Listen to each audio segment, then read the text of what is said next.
그게 내가 놀래가지고 이러면 안 되는데 그래가지고 박 시장이 그렇게 얘기를 하는 바람에 다음날 박 시장이 당선이 되니까 그러면 이제 내가 뭐가 되겠어? 타겟이 되는 거 아니야. 그래갖고 그 10월 26일 날 일단 박 시장을 당선시키고 개표 방송까지 했던가? 개표 방송 안 했던가? 개표에 대해서는 봤어, 같이.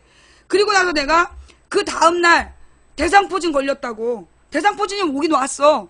완전히 혁대 모양으로 7cm짜리 그 대상포진이 몸 반을 쫙 둘러서 난 거야. 그러니까 그때 그 의사들이 이거는 돌아가시는 노인병원에서 돌아가시는 노인분들이 이런 대상포진이 걸린다. 그래서 마약성 진통제를 먹으면서 내가 한 달을 치료를 받았어요. 그러면서 그때 나온 말이 뭐였냐면 내가 숨을 못 쉬겠는데 혹시 이게 폐를 공격한 거 아니냐 했더니 원래 아파서 숨을 못 쉬는 거라고. 그렇게 내가 진력을 다해가지고 이제 당선을 시켰잖아. 그러니까 박근혜 입장에서는 사실 손학규, 김두관이 그 2012년 대선 경선 과정에서 제주도 경선 이후에 두 번째 경선하는 날 손학규, 김두관이 보이콧을 했어요. 그래갖고 그 경선이 완전히 중단될 위기에 처했던 상황이야. 그러니까 이제 막 종편에서 신난다고 그걸 보도하고 있는데 내가 갑자기 문재인 지지 선언을 하고 그리고 나서 나는 오늘부터 문재인을 지지하겠다 해버린 거야. 그리고 나서 문재인이 전부 다 1등을 해가지고 이제 대선 후보가 됐잖아. 그리고 나서 그 문재인 선수하고 내가 방송을 했다고. 방송을 하면서 내가 질문을 해요. 그때 유창선 박사하고 나랑 같이 있었는데 유창선 박사는 무슨 질문을 했는지 기억이 안 나고 내가 그 문재인 후보한테 물어봤던 게 지금 그러니까 문재인은 노무현의 친구다. 그게 되게 강하다. 근데 지금 이 시대에는 노무현을 넘어서는 지도력이 필요하다. 포스트 노무현이 필요한데 거기에 대해서 어떻게 생각하냐? 준비되어 있느냐? 이걸 질문을 했어. 그러니까 문재인 후보가 내가 그걸 미리 질문지를 안 줬거든. 근데 거기서 준비됐다는 듯이 노무현 대통령이 당선될 때의 시대정신과 지금의 시대적인 과제가 다르다. 그래서 다른 리더십이 필요하다고 본다. 그러면서 이제 답변을 한 거야. 난리가 났어. 그래서 아프리카에서 방송을 한 5,000명 넘게 봤어요. 그때 그 방송을. 그래가지고 이제 문재인 후보가 그 방송이 너무 좋았던 거야. 그리고 그 방송을 다시 하자. 그래갖고 11월 셋째 주에 그 방송을 다시 이번 대대적으로 나하고 조인트를 해가지고 좀 더 얘기를 많이 하는 프로그램을 짜고 있었어. 그래서 구속됐잖아. 그래서 구속됐어. 그러니까 이제 내가 밖에 있었으면 문재인 선수가 그런 국정원 여직원 3일 동안 그 앞에서 밤새는 민주당이 그런 짓 못하겠을 거고, 그 다음에 박근혜가 그 질문했던 걸 내가 물고 늘어지면서 출처가 어디냐? 만약에 내가 밖에 있었고 박근혜가 그런 말을 했고 그 다음에 경찰청장이 그날 밤에 긴급 기자회견 했다? 그럼 난 생방송 열었어. 그리고 72시간 동안 계속 떠들었겠지. 박근혜의 정보 출처를 내라. 그러면 박근혜는 허위사실 유포로 그게 포커스가 맞춰졌을 거고, 선거 때 설사 박근혜가 이겼더라도 나는 그 문제를 한 달 동안 물고 늘어져서 문제 제기를 했다면 박근혜는 선거법 위반으로 조치가 됐을 수 있는 상황이었던 거야. 그러니까 내가 밖에 있었다면 난 그렇게 했을 거라고. 그러니까 하나님이 집어넣으신 거지. 박근혜가 대통령 돼야 된다. 박근혜가 대통령 돼서 바닥까지 털려서 영혼까지 털리고 지 애비 얼굴에 똥칠을 해야 이 대한민국의 역사를 새로 쓸 수 있다라는 거창한 계획을 갖고 계시는데, 내가 기어이 문재인을 대통령 만들겠다고 달려드니까 이게 탁 집어다가 감옥에다가 격리시켜 놓고, 그리고 이제 박근혜 대통령을 만들었다고. 근데 나는 박근혜가 대통령이 됐을 때 그래 잘 됐다. 이게 무슨 소리야? 박근혜가 대통령이 됐다는 얘기를 들으면서 잘 됐다. 이제 박근혜의 모든 것이 탈탈 털릴 거고 지 아버지도 부관 참시될 거다 라고 얘기하면서 내가 이제 돌아오게 되는 거죠. 그래서 뭐 과거에 그랬다는 얘기지 지금 그렇다는 얘기가 아니라 그 구속이 돼서요. 그러니까 내가 볼 때는 그때 아마 그 사람도 문재인 지지한다 그랬을걸? 나 감옥에 보낸 사람도 문재인 지지한다고 떠들고 다녔을 거야 아마. 문재인을 위해서 큰일 한 거지. 그 사람이 큰일 했어. 무슨 일이냐? 만약에 그때 내가 밖에 있었고 문재인이 대통령이 됐으면 지금쯤은 박근혜 세력이 문재인을 죽였겠지. 잡아먹었겠지. 응? 문재인을 완전히 이제 탄핵시키고 그 감옥에 보내서 사형까지 시켰을 거야 아마. 지금 분위기를 볼 때는 그러니까 문재인을 살린 건 맞아. 그 사람이 문재인을 도와주긴 했어. 난 그렇게 생각해. 이게 전부 다 이 섭리야. 우주의 섭리. 그래야만 했던. 예. 하여간 그래서 내가 이제 감옥 갔다 온 다음에 나는 뭐에 대해서 내가 감옥을 선거법 위반으로 갔잖아.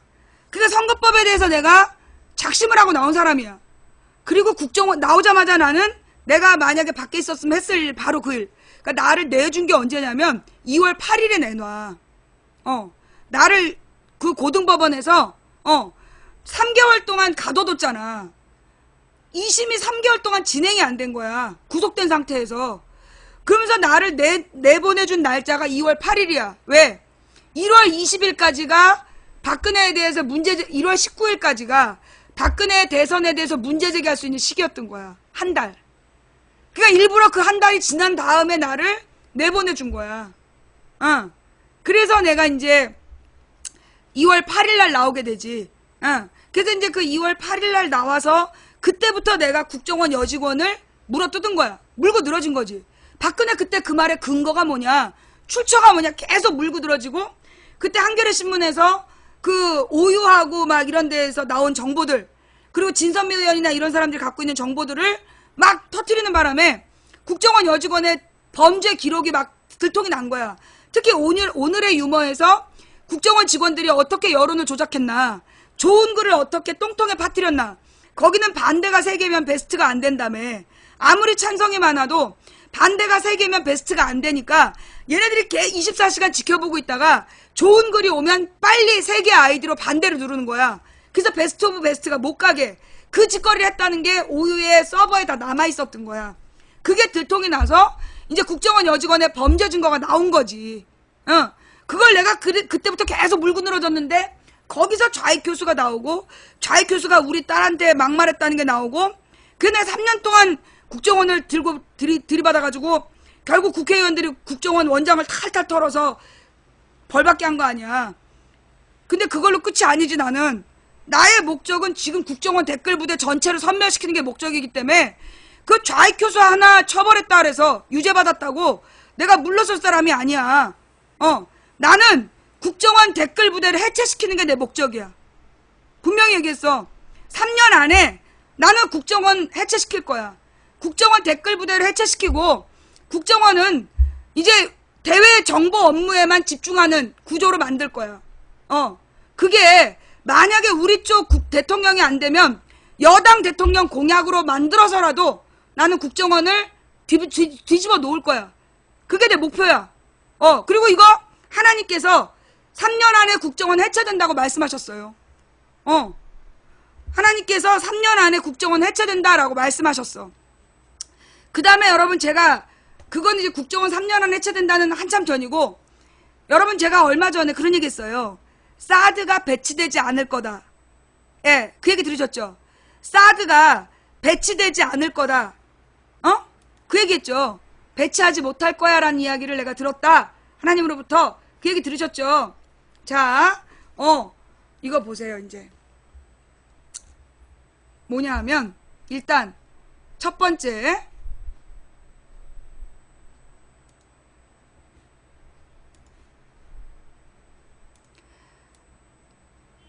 헐 국방부 TK가 사드 배치 반대할지 몰랐다. 얘네가 막 좌충은 굉장히 당황했다 그랬잖아.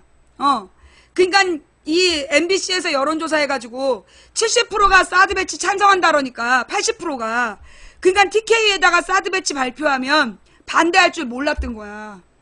자, 새누리당의 핵심 인사 이 이철우가 누구야? 국정원 출신의 새누리당 의원이야. 자, 여기서 이제 제목 보고 화내지 말고 내용을 봐봐.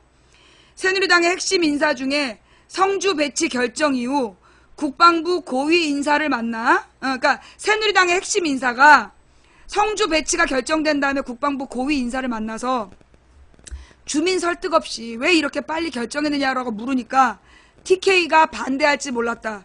TK가 뭐냐면 대구 경북이 반대할지 몰랐다라고 답변했다. 동아일보는 24일에 국방부에 이 같은 답변을 전하면서 정부가 처음부터 안일하게 대응해서 사태를 눈덩이처럼 키웠다는 얘기라며 정부를 질타했다. 이 동아일보가 질타한 거야 지금. 대구 경북을 정부 여당의 영원한 텃밭으로 여기며 사드를 배치해도 아무런 문제가 없을 것이라고 낙관했다는 황당한 토로인 셈이다. 하지만 사드 배치로 거론된 경북 7국의 거센 반발에 이어 후보지로 발표된 성주의 대규모 장기 투쟁에 이어 이번에는 제3후보지에 인근한 김천이 발칵 뒤집히자 정부 여당은 말 그대로 허둥지둥 갈팡질팡의 연속이다. 그 지금 저기 김천에서 10,000명이 모인다며. 언제야? 구경 한번 가야 되는데. 예, 김천 시내에서 10,000명이 모여가지고 그 촛불 집회 한다던데. 그때가 언제인지 좀 오늘이에요? 아이고 오늘 갔어야 됐는데. 아이 아깝네. 예, 이 김천이 왜 발칵 뒤집어지냐 하면 바로 그 뭐예요, 골프장 근처에 김천 신도시가 있다는 거야. 그래서 김천 신도시에 서울에서 돈 많은 사람들이 거기다가 투자를 해놨대. 아파트를 많이 사놓은 거야. 근데 성주 골프장에 그 사드가 들어오면 그 아파트 값이 똥값이 되는 거야. 여기 참외밭 수준하고는 달라. 참외밭 뭐 한 3억 할 거 아니야. 근데 아파트 값은 3억 이상이거든.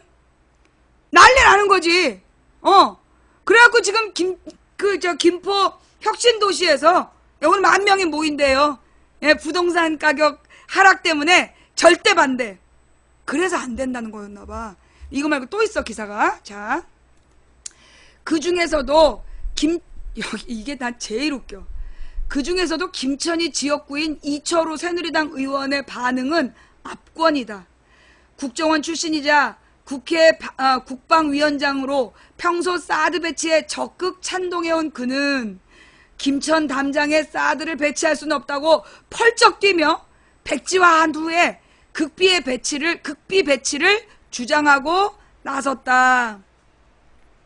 이제까지 사드 배치를 적극 찬성해왔던 이철우가 그만 자기네 담장에다가 설치를 한다니까 펄쩍 뛰면서, 예, 그 김천 담장에다 사드를 배치할 수 없다고 펄쩍 뛰면서 사드 배치를 백지화한 뒤에 극비 배치를 하자, 아무도 모르게 배치하자고 주장을 한 거야. 정말 나쁜 이 XX 이 의원은, 예, 정말 나쁜 수박이에요. 이 의원은 24일에 YTN 라디오 신율의 새아침 출발 새아침과 인터뷰에서 칠곡군에서 반발하니까 성주로 갔다가 성주에서 반발하니까 김천으로 갔다가 그러면 김천에서 더 세게 반발하면 다른 데로 갈 거다. 이래가지고 만약에 이번에 배치가 불가능하게 되면 나라가 그게 있을 수 없는 거 아닌가? 그거가 뭘까? 그게 있을 수 없다. 나라의 운영 가오가 안 선다는 얘기겠죠? 이러면서 정부의 갈팡질팡을 비난했다. 그는 제3후보지로 유력한 성주 롯데 골프장에서 7km 떨어진 5km까지가 출입금지인데 7km면 거기서 2km야. 김천 혁신도시의 반발에 대해서, 예, 5km까지 출입금지인데 2km 뒤면 똥값이지 뭐. 예, 똥은 걸음이라도 쓰잖아. 그러니까 이제 혁신도시의 반발에 대해서는 서울이나 이런 곳에서 새로 이사 온 분들이고, 그러니까 서울에서 김천으로 이제 귀촌한 사람들인가 봐. 이분들은 기대를 하고 왔는데 재산 가치가 떨어지는 데에 대한 우려가 굉장히 큰 것 같다.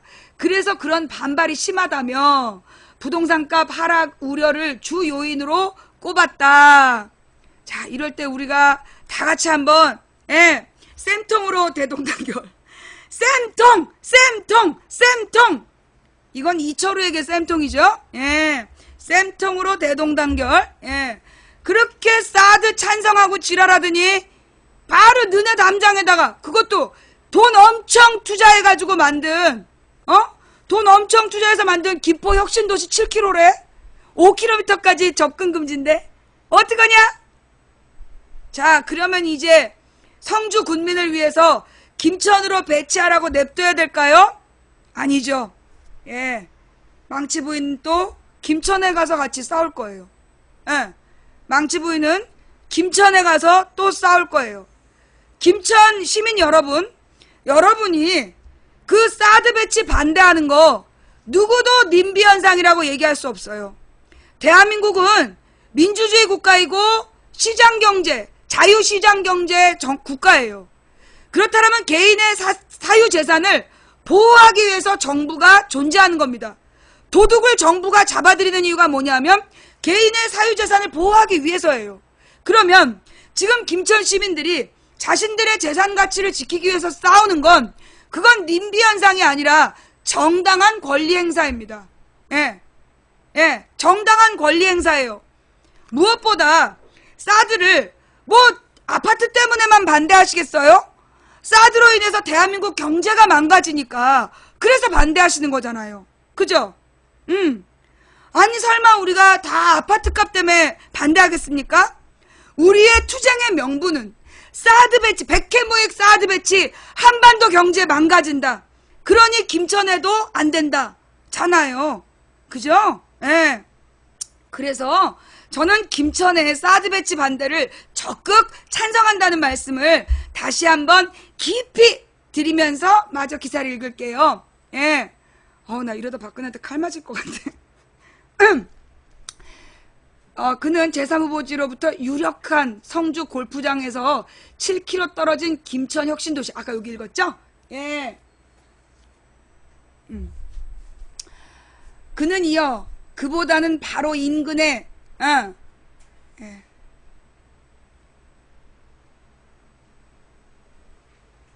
예. 자, 그는 이어서 그보다는 바로 인근에 한 1km부터 집이 있다. 그러니까 이게 7km 지점에 김천 혁신도시가 있고 사드 레이더에서 1km부터 집이 있다는 거야. 뭐 농소면, 남면 이렇게 제일 가까운 지역에 있는 지역민들이 불안을 느끼고 있다. 사드에 대한 공포 그런 것들이 해소가 되지 않는 한 굉장히 어려움을 겪지 않을까 싶다며 김천 시민들의 반발을 대단히 거셈을 전했다. 그는 그러면서 저는 이걸 원점에서 재검토해라. 그래서 국가 기밀에 해당하는 특급 무기를 원칙대로 비공개하에 배치하라고 주장하면서 사드가 한 개가 필요할지 더 필요할지 모르지 않냐. 그럼 할 때마다 이렇게 지역민을 불안하게 하는 이런 정책은 있을 수 없다고 본다며 사드 추가 배치 가능성까지 거론하며 극비 배치를 주장했다. 그는 사드 자체가 해가 있으면 배치를 하면 안 되죠. 그런데 상식적으로 해가 없다는 게 국방부의 발표니까 어디 갖다 놔도 해가 없는 거 아니냐라며 그럼 너네 동네 배치하든가. 그러나 단지 불안심리, 공포심 이런 것 때문인데 모르고 있으면 공포가 없는 거 아니겠나 라면서 거듭 극비 배치의 당위성을 주장했다. 하여간 이렇게 결국 지네 동네는 안 되는 거야. 내가 볼 때요. 김천의 사드 배치를 반대하는 주민들은 님비가 아니야. 그러나 이철우의 이 말은 님비야. 자기네 동네에 불안하고 설치하면 안 되는 걸 극비리에 다른 데다 설치하라는 거 아니야. 지금 여러분 있잖아요. 이 말이 왜 나쁘냐 하면 지금 김천 시민이나 성주 군민은 한반도 어디에도 배치하지 말라는 거야. 근데 지금 이 이철우 나쁜 인간은, 이 나쁜 XX는 사드 배치를 딴 데다가 몰래 하라는 거야. 이런 이 님비 현상은 바로 이런 놈한테 쓰는 말이에요, 이거. 이 용서하면 안 돼, 이런 거는. 이제 국회의원 배지 뺏어가지고 그냥 아주 작살을 내야 돼, 이거.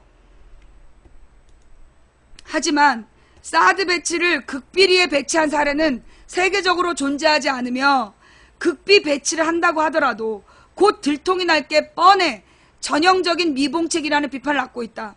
보수지 동아일보조차 24일 주민과의 소통을 줄기차게 요구해온 새누리당이 느닷없이 사드 비밀 배치를 주장하고 나선 건 국가 안보보다 지역 여론에 기댄 포퓰리즘이라는 지적도 있다라고 힐난했다.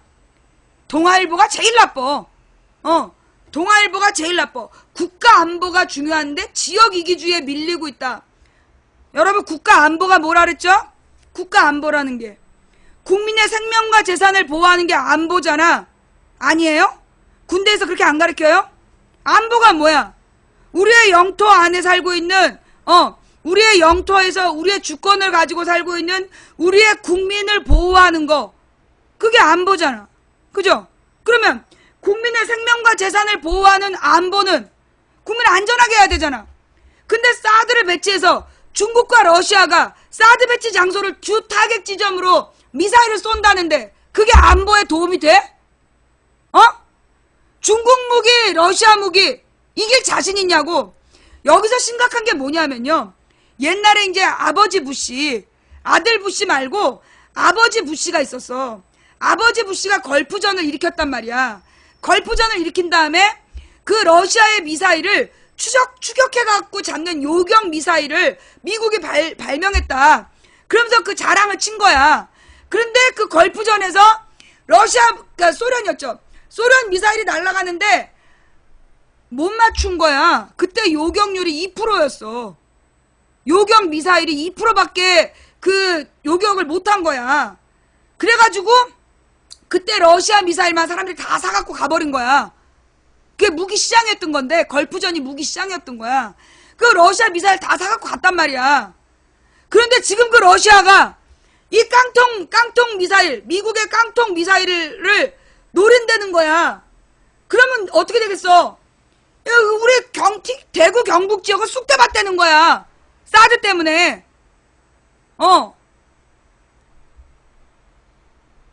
이 말이 되냐고. 이게 무슨 국가 안보야. 국민의 안보를 더 어렵게 하는 거지.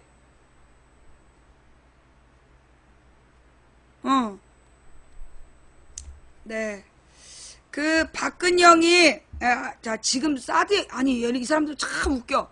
아까 내가 다른 얘기할 때는 사드 얘기하더니 지금 내가 사드 얘기하는데 박근영 얘기해. 왜? 지금 사드 얘기를 넘어갔으면 좋겠는 거야? 마음이 불편해? 마음이 불편해요? 얘기를 좀 마무리해야 될 거 아니야. 자, 그 다음에 또 중요한 뉴스가 있어요. 무슨 뉴스냐면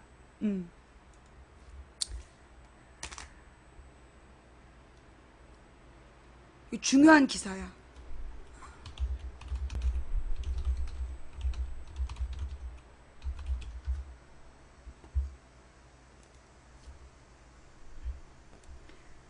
이것 때문이었나 봐. 미국 다음 정부 사드 배치 재고할 것. 이게 무슨 말이냐?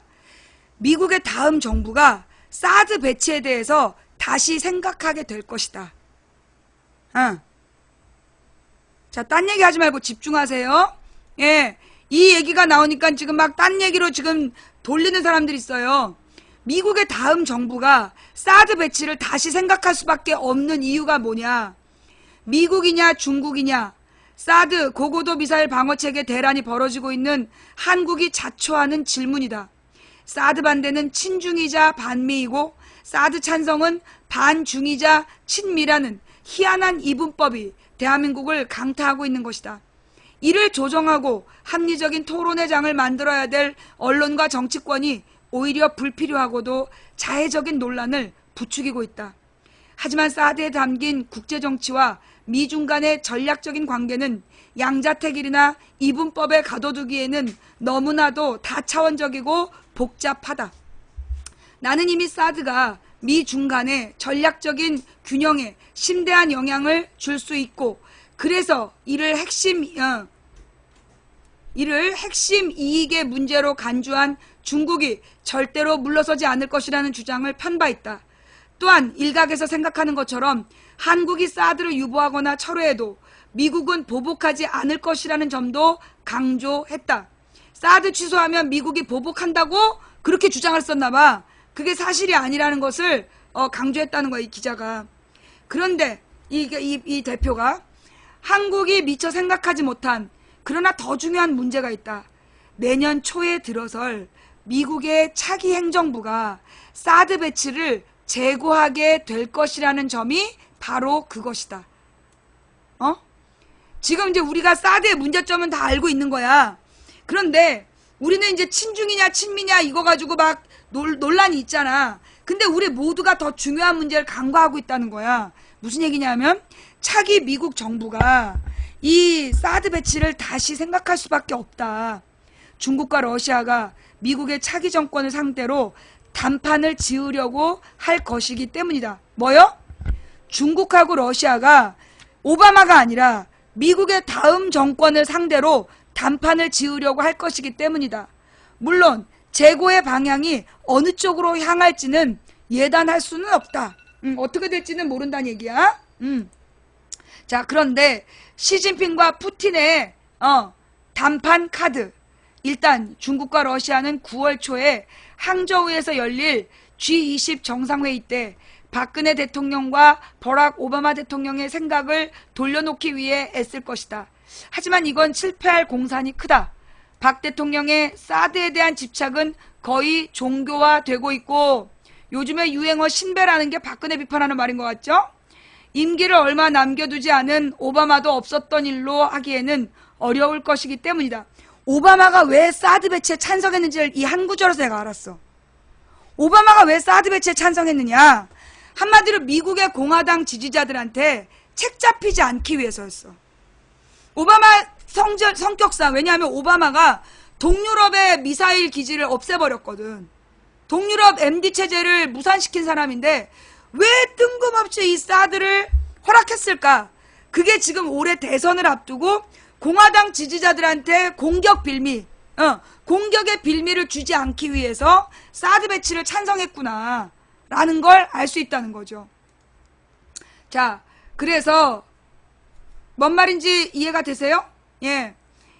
그래서 오바마는 대선을 앞두고 사드를 재검토하겠다고 하면 중국과 러시아의 압력에 굴복한 모양새가 되고 이건 선거에서 악재가 될 수 있기 때문에 더욱 그렇다. 그래서 시진핑 주석과 푸틴 대통령은 차기의 미국 대통령을 상대로 단판을 지으려고 할 것이다. 한국 내 사드 배치를 강행해 중러 간의 전략적인 결속을 감수할 것이냐, 아니면 이 계획을 철회하고 우리와 새로운 관계를 모색할 것이냐고 말이다. 뭐 이게 왜 저기 차기 대통령한테 협박이 되냐? 아이고 죄송합니다. 설명이 나와.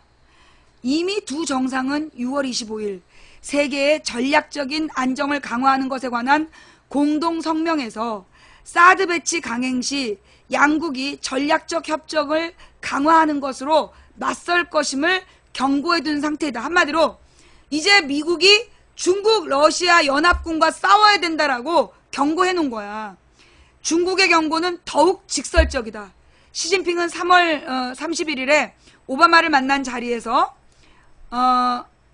사드 배치는 다른 이에게도 해가 될 뿐 아니라 자신, 즉 미국에게도 해가 될 것이라고 경고했다. 이게 뭔 말인지 알겠죠? 지금 무슨 얘기를 하고 있는지 알겠지? 자, 중국은 최근에도 만약 미국과 한국이 자기만의 온고집을 부린다면 중러는 미국과 한국이 전혀 생각하지도 못한 방식으로 또 중요한 말이야. 감당할 수 없을 정도의 대비 조치를 내놓을 것이라고 경고했다. 한마디로 사드 배치에 중러가 손잡고 전략적으로 대응하겠다는 것이다. 자, 그래서 우리가 지금 중국과 러시아와 전쟁 위기에 지금 빠져 있는 상황이라는 거야. 중국과 러시아는 핵 강대국이자, 이게 중요한 거야. 중국과 러시아는 핵무기가 있어요.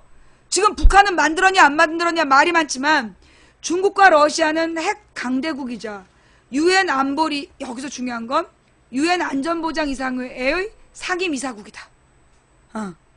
유엔 안전보장이사회의 상임이사국이다. 그래서 둘이 손을 잡으면 미국을 곤혹스럽게 할 수 있는 일이 한두 가지가 아니다. 당장 사드 배치 발표 이후 두 나라는 북한의 탄도미사일 시험 발사에 대한 대응을 확연히 톤 다운 시켰다. 사드 배치 전에는 완전히 북한을 고립시키면서 같이 막 욕을 했는데 이 사드 배치를 결정한 다음에는 누가? 이 중국하고 러시아가 톤 다운, 비난의 수위를 낮췄다는 얘기야. 또한 사드를 비롯한 미국 주도의 미사일 방어 체계를 견제하기 위해서 합동 군사훈련의 보폭도 넓히고 있다. MD를 무력화하기 위한 훈련도 하고 자신들도 MD를 만들겠다는 움직임도 가시화하고 있다. 즉 미사일 방어체제를 만들겠다는 거야. 분쟁이 벌어지고 있거나 그 가능성이 높은 지역에서 중러 간의 협력도 증대될 수 있다. 즉 당장 미국의 골칫거리가 되고 있는 우크라이나 및 시리아 사태에 대해서도 공동 보조를 맞출 수 있다. 아울러 남중국해, 대만 해협, 동중국해 등 동아시아의 약한 고리에서 양국이 협력을 높일 공산도 있다. 하나같이 미국으로서는 부담스러운 일들이다. 가장 결정적인 비수는 양국 사이의 전략 무기 개발 협력이 될 것이다. 즉 중국과 러시아가 전략 무기를 개발하는데 협력하게 된다는 거야. 러시아는 냉전 시대부터 미사일 방어 체제를 무력화시킬 수 있는 다양한 전략 무기를 개발해왔다. 한마디로 아버지 부시가 개망신당한 그 다양한 전략 무기가 있다.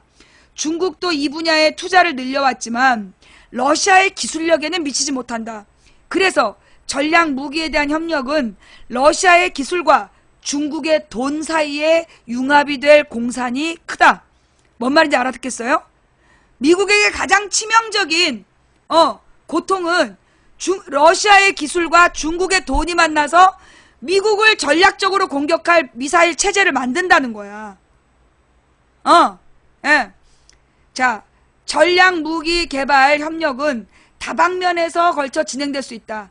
진짜 탄두와 가짜 탄두를 섞어서 식별을 어렵게 하는 교란체 또는 여러 개의 탄두가 중간에 각도를 바꿔 각기 다른 목표물을 향해 떨어지는 MIRV, 현존하는 MD를 무력화시킬 수 있는 극초음속 비행체, 즉 MD 등 현대 군사기술에 절대적으로 의존하는 위성 파괴용 무기 등이 이에 해당된다.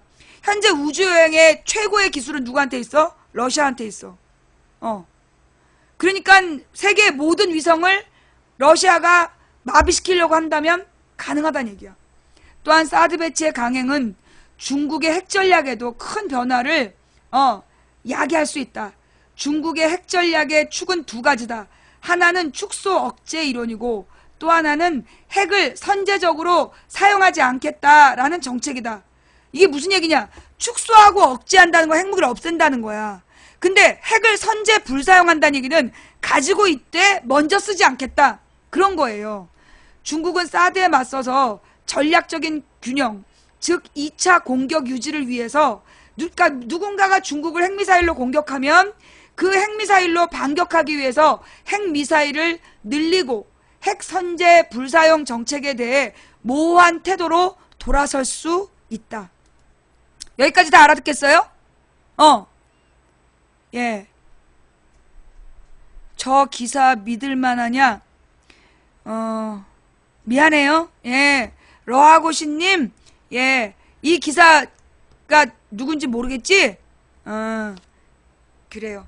이 사람이 평화 네트워크라는 데 대표야. 이 사람 전력이 뭔지 한번 알아봐. 내가 볼 때는 그 님보다는 조금 전문적인 지식이 있지 않나 싶네. 자, 좌우지간 또한 사드 배치의 강행은 중국의 핵전략을 변화시킬 것이다. 자, 그래서 모호한 태도로 바뀌게 될 것이다.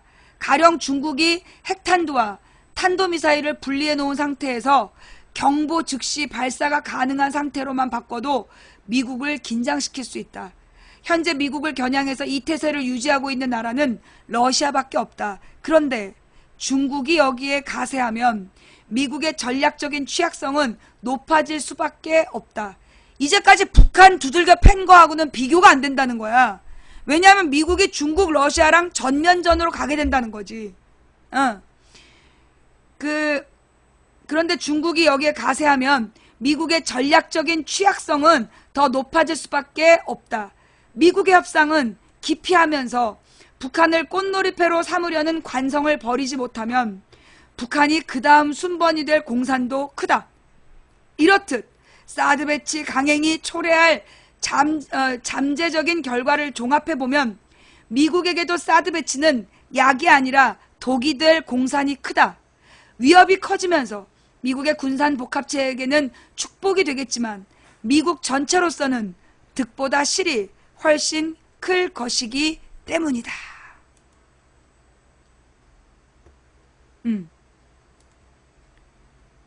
뭐라고? 뭐라는 거야 지금? 예. 평화 네트워크 그분 논리로 처발렸어요? 누구의 논리? 어? 평화 네트워크가 누구한테 처발렸다는 얘긴데? 어? 지금 누구한테 처발렸다는 얘기야? 평화 네트워크가 지금 김진? 야, 어이, 저기 킹소나, 내가 이런 일이 있었어. 내가 이제 소위 자칭 서울대라는 애랑 논쟁을 했지. 그래서 맨 처음에 이제 자칭 서울대에는 그 저기 일베 아니 그때 DC 인사이드인가? 걔네들이 북한의 저기 홈페이지를 가서 해킹한 게 국가보안법 위반이 아니라고 주장을 했고 나는 맞다고 주장을 했어. 근데 어떻게 됐는지 알아? 나중에 얘가 국가보안법 위반이 맞다라고 인정을 하고 갔어. 근데 너네가 그때 거기에다 그렇게 썼더라? 망치 부인이 서울대생에게 처발렸다고. 그런 의미야? 응. 그런 의미로 그 처발렸다는 거야?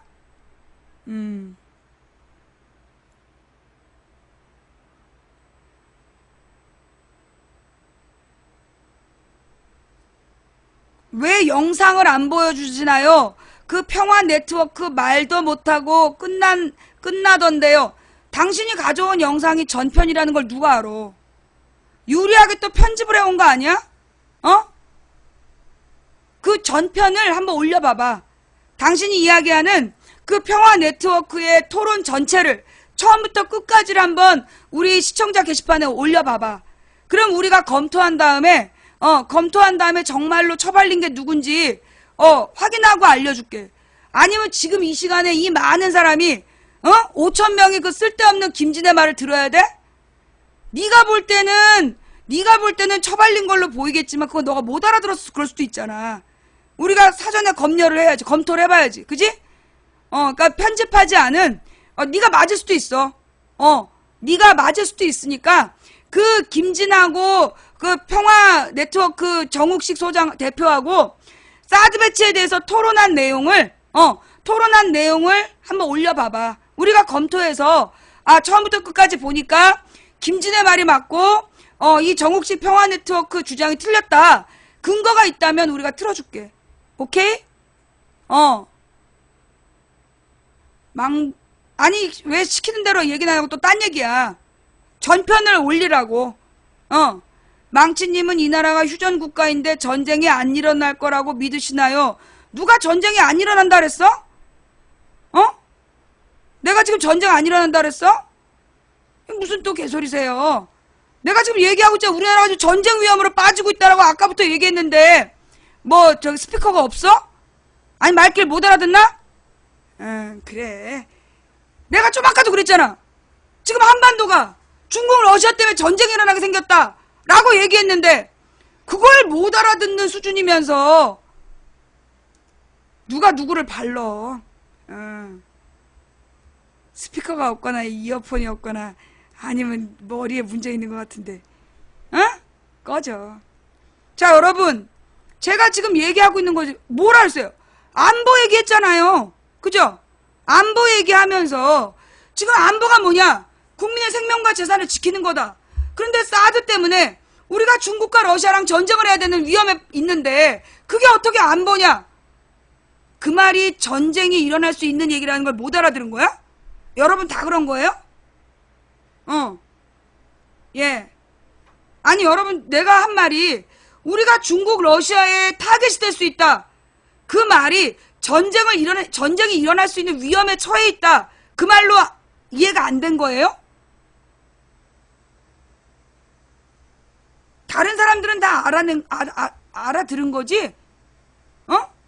예. 다른 사람들은 다 그렇게 알아들은 거죠? 여러분 있잖아요. 내가 이거 읽어주면 여러분 겁날 텐데.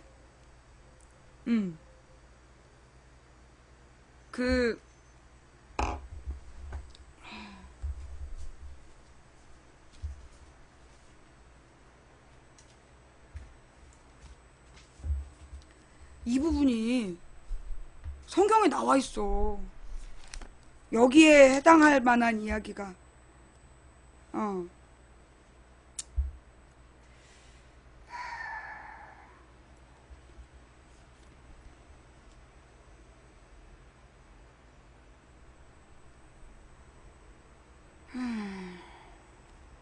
이게 지금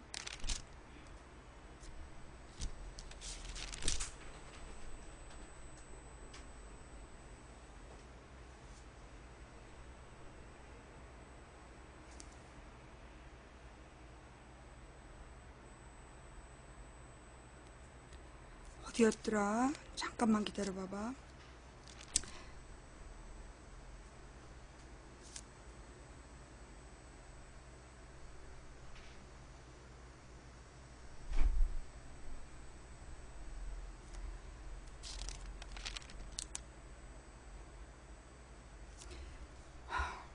이사야서 5장 26절부터예요. 예. 이사야서 자, 잘 들어봐. 5장 26절부터야. 내가 지난번에 읽었던 부분인데, 예, 내가 일부러 보충 설명을 안 했어. 하나님께서 깃발을 드셔서 먼 곳의 나라들을 부르시고 신호를 보내어 땅끝에서부터 백성을 부르신다. 보아라, 그들이 빠른 속도로 달려오고 있다. 그들 가운데 지치거나 쓰러지는 사람이 없고 졸거나 잠자는 사람도 없다. 허리띠가 풀린 사람도 없고 신발끈이 풀어진 사람도 없다. 그들의 화살은 날카로우며 활을 쏠 모든 준비가 되어 있다. 말들의 발굽은 바위처럼 단단하고 전차 바퀴는 회오리처럼 돌아간다. 그들의 함성은 사자가 울부짖는 소리 같고 어린 사자의 으르렁거리는 소리 같다. 그들이 함성을 지르며 사냥감을 움켜쥐지만 아무도 그들을 막지 못한다. 그날에 그들이 바다의 파도처럼 함성을 지를 것이다. 사람들이 땅을 바라보면 오직 어둠과 고통만 보일 것이다. 빛 또한 구름에 가려져 어두워질 것이다. 이런 내용이 반복돼요. 지금 이 뒤에도 보면 이제 또 아시리아가 나와.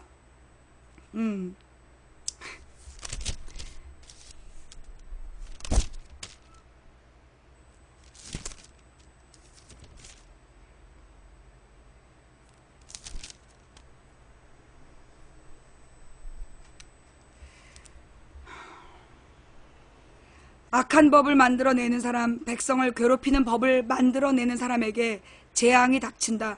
누굴까?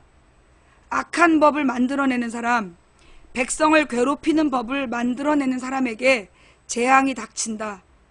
누굴까? 그들은 재판할 때 가난한 사람에게 공평하지 않았고 내 백성 가운데 불쌍한 사람들의 권리를 빼앗았다. 과부들의 물건을 훔치고 고아들에게 돌아갈 것을 빼앗았다. 형벌의 날에 저희가 저지른 짓들을 어떻게 변명할 테냐? 멀리서 너희의 멸망이 다가올 때 너희는 어떻게 할 테냐? 누구에게로 도망하여 도움을 요청할 것이며 너희의 재산을 어디에 숨길 것이냐? 오직 너희는 포로들 안에 엎어지거나 죽은 사람들 아래 쓰러질 것이다. 아시리아에게 재앙이 닥친다. 내가 그를 내 진노의 몽둥이로 이용했고, 이게 무슨 얘기냐면 이제 아시리아가 그 믿는 자들을 짓밟고 그 다음에 아시리아를 짓밟는다는 얘기가 나와요. 이게 무슨 얘기냐? 여기 잘 들어봐봐. 잠깐 또 올릴게요. 아시리아에게 재앙이 닥친다. 이 아시리아가 누굴지 잘 생각해봐.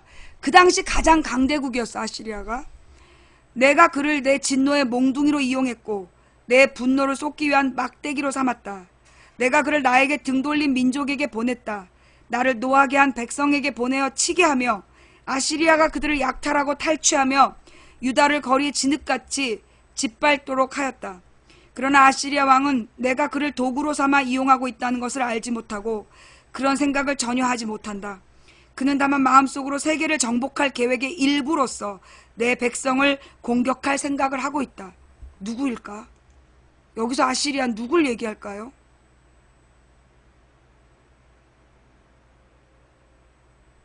느낌이 오지? 아시리아 왕이 이렇게 말했다. 내 지휘관들은 모두 왕이나 마찬가지다. 뭐 누구누구처럼 우리에게 멸망당할 것이고 누구누구처럼 우리 발 아래 떨어질 것이며 누구누구처럼 우리에게 멸망당할 것이다. 교만한 거죠. 예.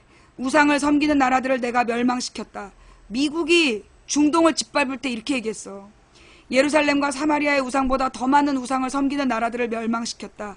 내가 사마리아와 그 우상들을 멸망시켰으므로 예루살렘과 그 우상들도 멸망시키지 못할 까닭이 없다.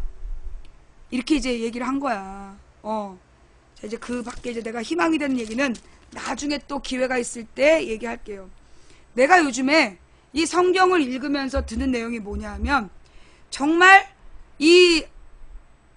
지금처럼 미일 중러가 한반도를 놓고 계속해서 이렇게 긴장 관계가 극대화되면 전쟁이 일어날 수 있다는 생각이 들어. 이미 시리아를 완전히 다 초토화시켰기 때문에 더 이상 거기서 쓸 무기가 없어. 무기를 써봤자 거기 더 무너뜨릴 게 없는 거야. 그러면 지금 이 무기 사업자들은 뭔가 전쟁이 있어서 숨통이 트이고 무기를 써야 된단 말이야. 뭔 말인지 알겠어요? 그래서 지금 우리는 잘못하면 또 3차 세계대전의 전장이 한반도가 될 수 있다는 거야. 한미일 연합군과 그 다음에 북중러 연합군이 여기서 지금 전쟁을 해야 되는 상황이 올 수도 있다는 거야. 자, 문제는 뭐냐?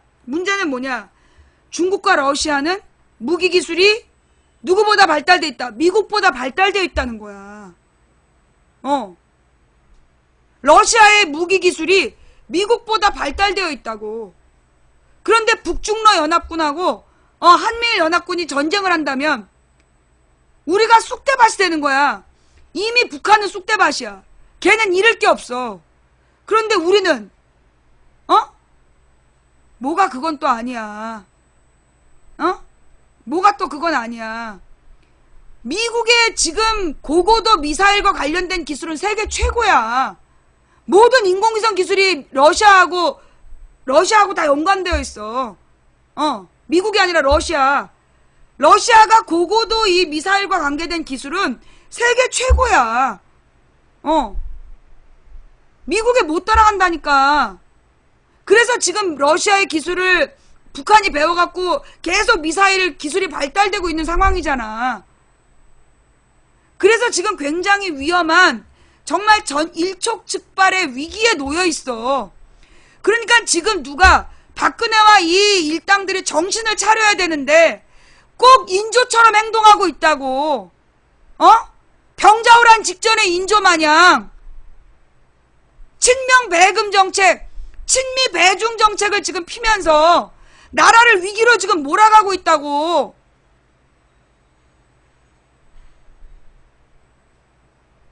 근데 얘네가 지금 아까도 봤지만 사드 문제에 있어서 계산을 잘못한 거야. 얘네는 내가 볼 때 사드를 진짜 배치하고 싶었는지도 잘 모르겠어. 왜냐면 이게 사드 배치가 쉽게 되는 게 아니라 그러더라고. 그럼 사드를 배치한다 한 2년이 걸린대요. 근데 이걸 왜 미리 발표했을까? 내가 계속 주장하는 내용이 뭐야? 얘네가 사드 배치를 발표한 이유가 따로 있다. 사드 배치를 발표해 놓으면 대구 경북은 조용히 있을 것이고, 그러면 사드 배치에 반대하는 야당이 당론으로 반대하면 그때 공안 탄압하려고. 지난번에 6명이 중국에 방문하고 온 다음에 온 종편에서 지랄을 했잖아. 봤죠? 막 공안머리 하면서 국가 안보가 중요하냐? 중요한데 어디서 딴소리 하냐고 지랄했잖아. 그 6명한테. 근데 그 6명은 가서 중국을 진정시키고 왔단 말이야. 실제로 국가 안보에 도움이 되는 일을 하고 왔는데 그냥 폭격을 했잖아. 저기 그 버섯이 누군지 모르겠는데 그 버섯 공부를 더해라 어째라 그렇게 얘기한 사람 같이 강퇴시킬 거예요. 예. 내가 뭐라 그랬어? 방송할 땐 내 말만 들으라 그랬지. 방송할 땐 내 말만 들으라 그랬는데 왜 저 띨띨한 애한테 대꾸를 해주냐고. 내가 뭐라 그랬어요? 관심종자한테 관심 주는 건 뽕쟁이한테 뽕 주는 거랑 똑같다고. 약쟁이한테 약 주는 거랑 똑같으니까 주지 말라고 몇 번을 얘기했어. 그냥 차단하라고. 근데 왜 자꾸 버섯 얘기하면서 버섯 입 닥치세요. 너도 강퇴야. 너는 블랙이야. 입 닥치세요가 뭐야?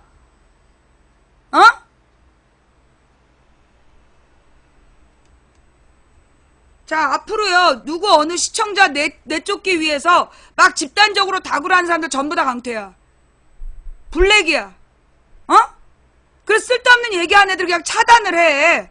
여러분이 불러주지 않고 관심 주지 않으면 쟤 일당 못 받아. 당신들이 걔 이름을 불러주면 걔가 그거 캡처해갖고 일당 받는 거야. 뭔 말인지 알아요? 각방에서 쓸데없는 얘기하는 애들 그냥 냅두라고. 걔네들한테 막 이름 불러주고 시비 걸면 그걸로 캡처해서 돈 받는 거니까. 어?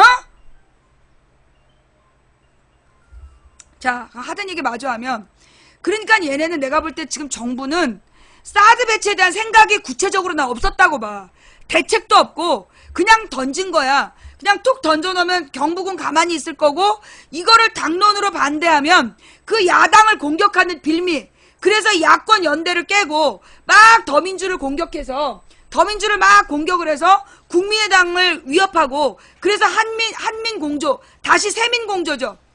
새누리당과 국민의당 공조 체제를 만들려고 그렇게 얘가 작정을 했을 수 있다는 거야. 그런데 김종인이 당론으로 반대하는 거를 반대했잖아. 그래서 그 공격 포인트를 놓친 거야. 원래 사드 배치 발표한 다음에 바로 야당이 당론으로 반대한다? 그러면 그 야당을 공격하면서 공안 탄압한다? 그 스토리였는데 당론으로 반대를 안 해버린 거야. 그래서 공격 타이밍이 놓친 상태에서 성주가 들고 일어난 거야. 경북이 들고 일어나서 40일을 싸워버리니까 지금 쟤네가 스텝이 다 꼬여버린 거라고. 근데 지금 여기서도 얘기하듯이 지금 미국 의회에서도 한반도에, 지금 우리 지난 자료에서 봤잖아.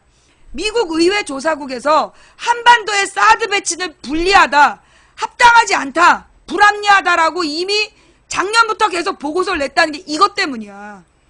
한반도에다가 사드를 배치하면 결국 중국과 러시아랑 전면전을 하게 되고, 그래서 중국과 러시아가 화학적으로 융합돼 버리고 북한을 싸고 돌아버리면, 지금 우리가 미국이 동북아에서 북한을 공격하기 위해서 한미일 공조를 주장해 왔는데, 그러면 북한을 고립시키는 게 아니라 도리어 중국과 러시아 품에 안겨주는 거고, 지금 북한은 날개를 달았어. 김정은이가 날개를 달고 날아다니고 있어. 누구 때문에? 박근혜 때문에. 그러니까 미국 의회 조사국에서도 사드 배치를 반대한 거라고. 그러니까 지금 사드 배치는 미국 입장에서는 공화당의 공격 빌미를 주지 않으려고 침묵하는 수준. 그러니까 오바마가 대통령이 되자마자 한 게 뭐냐 하면, 여러분 그거 기사 한번 찾아봐요. 체코에서 사드를 철회한 이야기. 원래 이제 체코하고 폴란드가 그 이제 소위 사드 배치 대상국이 된 거야. 그래갖고 이제 그 오바마 전에 부시가 그 체코하고 폴란드에다가 미사일을 배치한다고 지랄 연병을 계획을 세워놓고 물러났단 말이야. 오바마가 들어와서 제일 먼저 한 일이 근데 그때 체코는 사드 반대, 미사일 반대, 폴란드는 찬성이었던 거야. 대신 폴란드는 그걸 찬성하면서 경제 원조를 요구했대요. 근데 오바마가 들어와서 동유럽에서 미사일 방어 체제를 없애버린 거야. 둘 다 배치 안 해버린 거야. 그래서 그 동유럽 미사일 배치가 사라졌어. 이 기사 나와 찾아봐. 그런데 지금 오바마 말에 한국의 사드 배치를 오바마가 억지로 받아들인 이유는 뭐냐? 지금 트럼프와 공화당이 오바마를 공격하는 빌미가 중국과 러시아에 끌려다닌다. 그러면서 강한 미국이 아니라 그 끌려다니는 미국을 오바마가 만들었다면서 오바마를 욕을 한단 말이야. 그러니까 그 미국의 그 공화당들, 무기회사에서 후원금 받는 10세들이 떠드니까 선거 때까지는 그래 한번 그러면 사드 배치를 해보자 정도였을 것이고, 오바마는. 근데 박근혜는 자기가 막 국정을 주도하고 있다는 착각에 빠져가지고 사드 배치를 막 확 발표해버렸다가 이 사단이 나은 거야 지금. 근데 사드 배치를 못하게 될 거라고. 예. 사드 배치를 못하게 될 거라고 틀림없이 위에서 말씀이 있었어. 그 이유가 국제관계 때문인 거야. 그러니까 지금 새누리당이 막 사드 배치한다고 지랄 연병을 하지만 한반도에 배치할 위치가 없어. 무인도에다가 배치할 수 있을지 몰라도, 무인도에다 배치할 수 있을지 몰라도 주택지에다 설치를 못하는 거야 지금. 근데 한반도에 소속된 무인도에다 배치하는 순간 중국, 러시아가 안보리에서 똘똘 뭉친다는 거야. 거기에 유럽이 걔네들이랑 붙어버리면 미국이 고립되는 거야. 무슨 얘기인지 알겠어? 그래서 사드 배치가 안 될 거라는 얘기가 나오는 거야. 그 다음에 지금 그 성주에서 제3후보지 얘기를 한 것도 쇼라는 얘기가 있어. 무슨 얘기냐? 실제로 제3후보지 얘기를 하면서 이게 결국은 성주에다 사드 배치가 철회된 거다. 성주 군수가 머리띠 푸른 이유가 그렇게 설득을 했다는 거야. 어차피 성주에 배치 못한다. 그러니까 제3후보지 얘기를 하면서 잠깐 물러나 있어라. 그러면 제3후보지 얘기하다가 결국 시간이 간다. 그 얘기가 그 얘기라는 거야.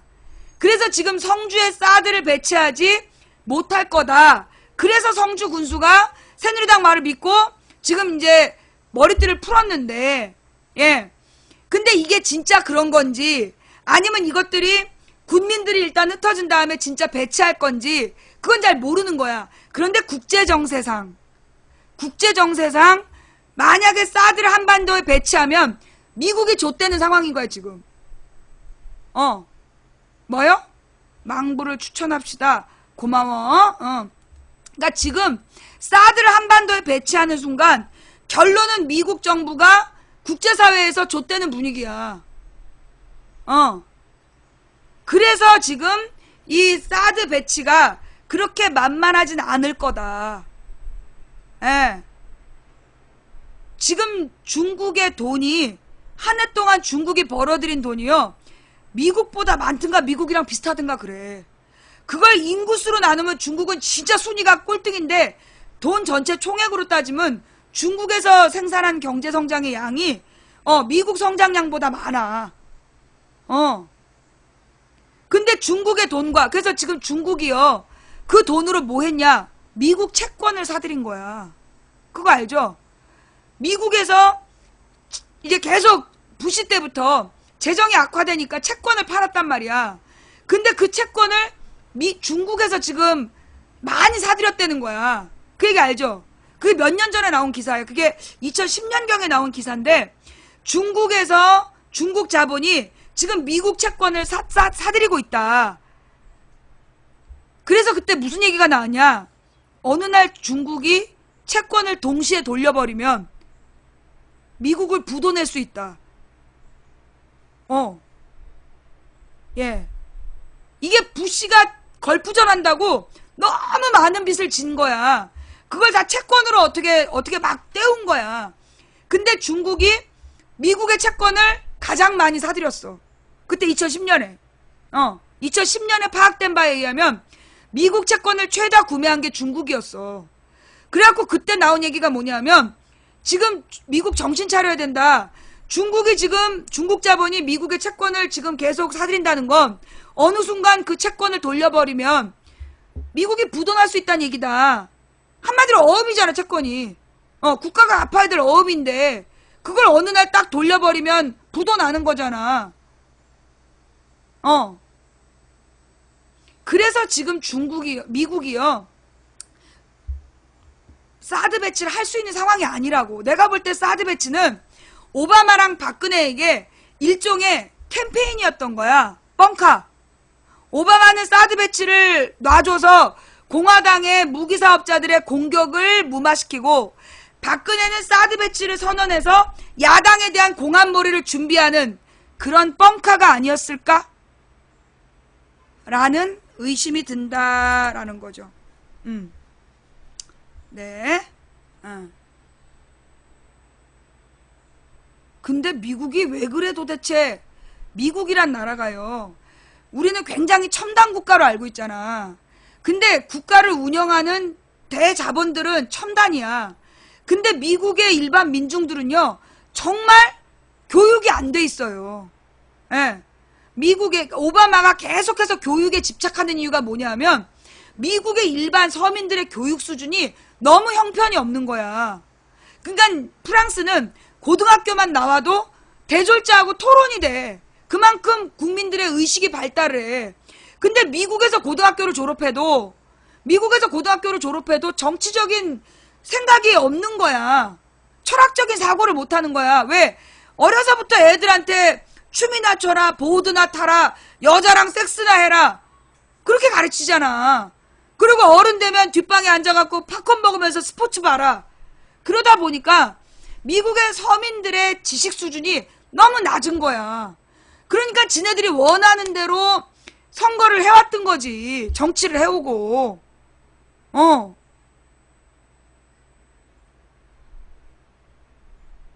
그래서 미국이 그렇게 뭐 우리나라 개신교에서 많은 목사들이 뭐라고 설교를 하냐면 메이플라워 정신에 입각해서 하나님의 나라를 건설하고자.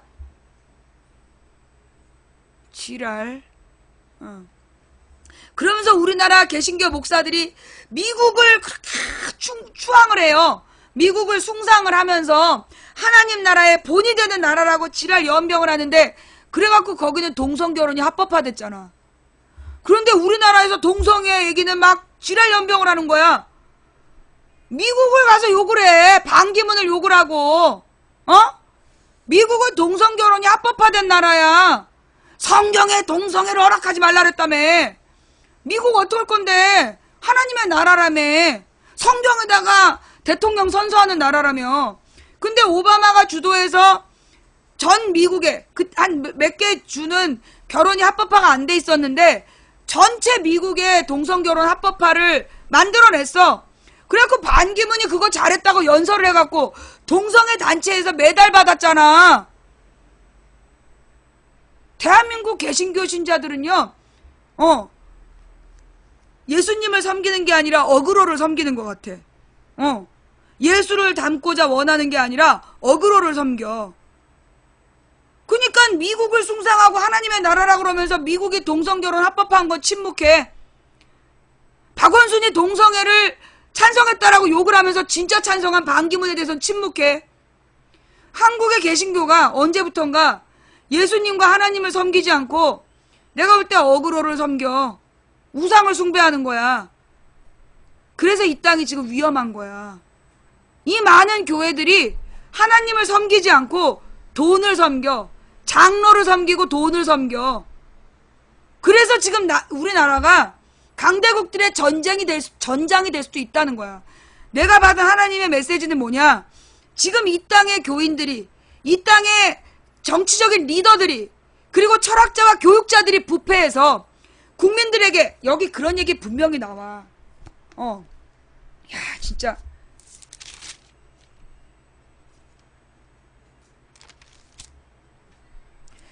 이 백성을 인도하는 사람들이 도리어 잘못된 길로 가니 그들을 따르는 백성은 망하게 된다. 그러므로 주께서 그들의 젊은이들을 기뻐하지 않으시며 그들 가운데서 고아와 과부도 불쌍히 여기지 않으신다. 왜냐하면 그들 모두가 하나님을 떠나 악한 짓을 하고 어리석은 말을 하기 때문이다. 이사야서 9장 16절에서 17절 말씀이야. 나와 여기. 그러니까 누가 나한테 문자를 보냈어. 성경을 교조적으로 이해한대나? 뭐 동굴 속의 우상에서 나오래나? 차단했어요. 두 줄 읽고. 논리 있는 척 하지 말라고. 누구한테 얘기하는 거야? 나한테? 미안해. 논리 있는 척해서 미안하다. 야, 네가 못 알아듣는 줄 몰랐다. 예.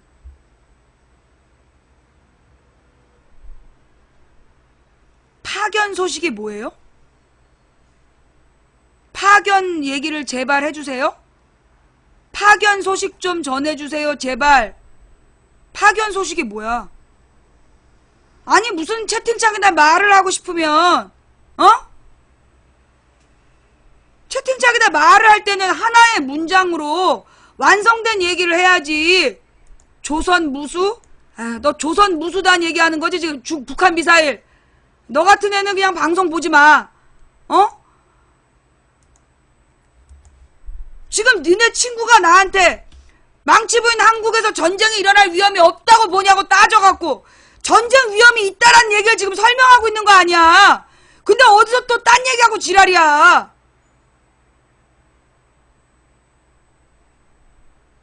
아, 나 진짜. 네 친구 파견?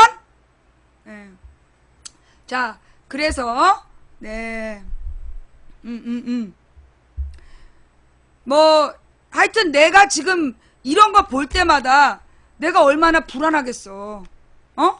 그런데다가 오늘 박근혜가 또 안보 장사를 시작했어요. 무슨 얘기냐 하면, 자, 요 얘기가 또 있어. 이걸 또 우리 여러분들이 이 기사를 보셔야 돼. 무슨 기사냐? 아우, 진짜 미안하다, 내가.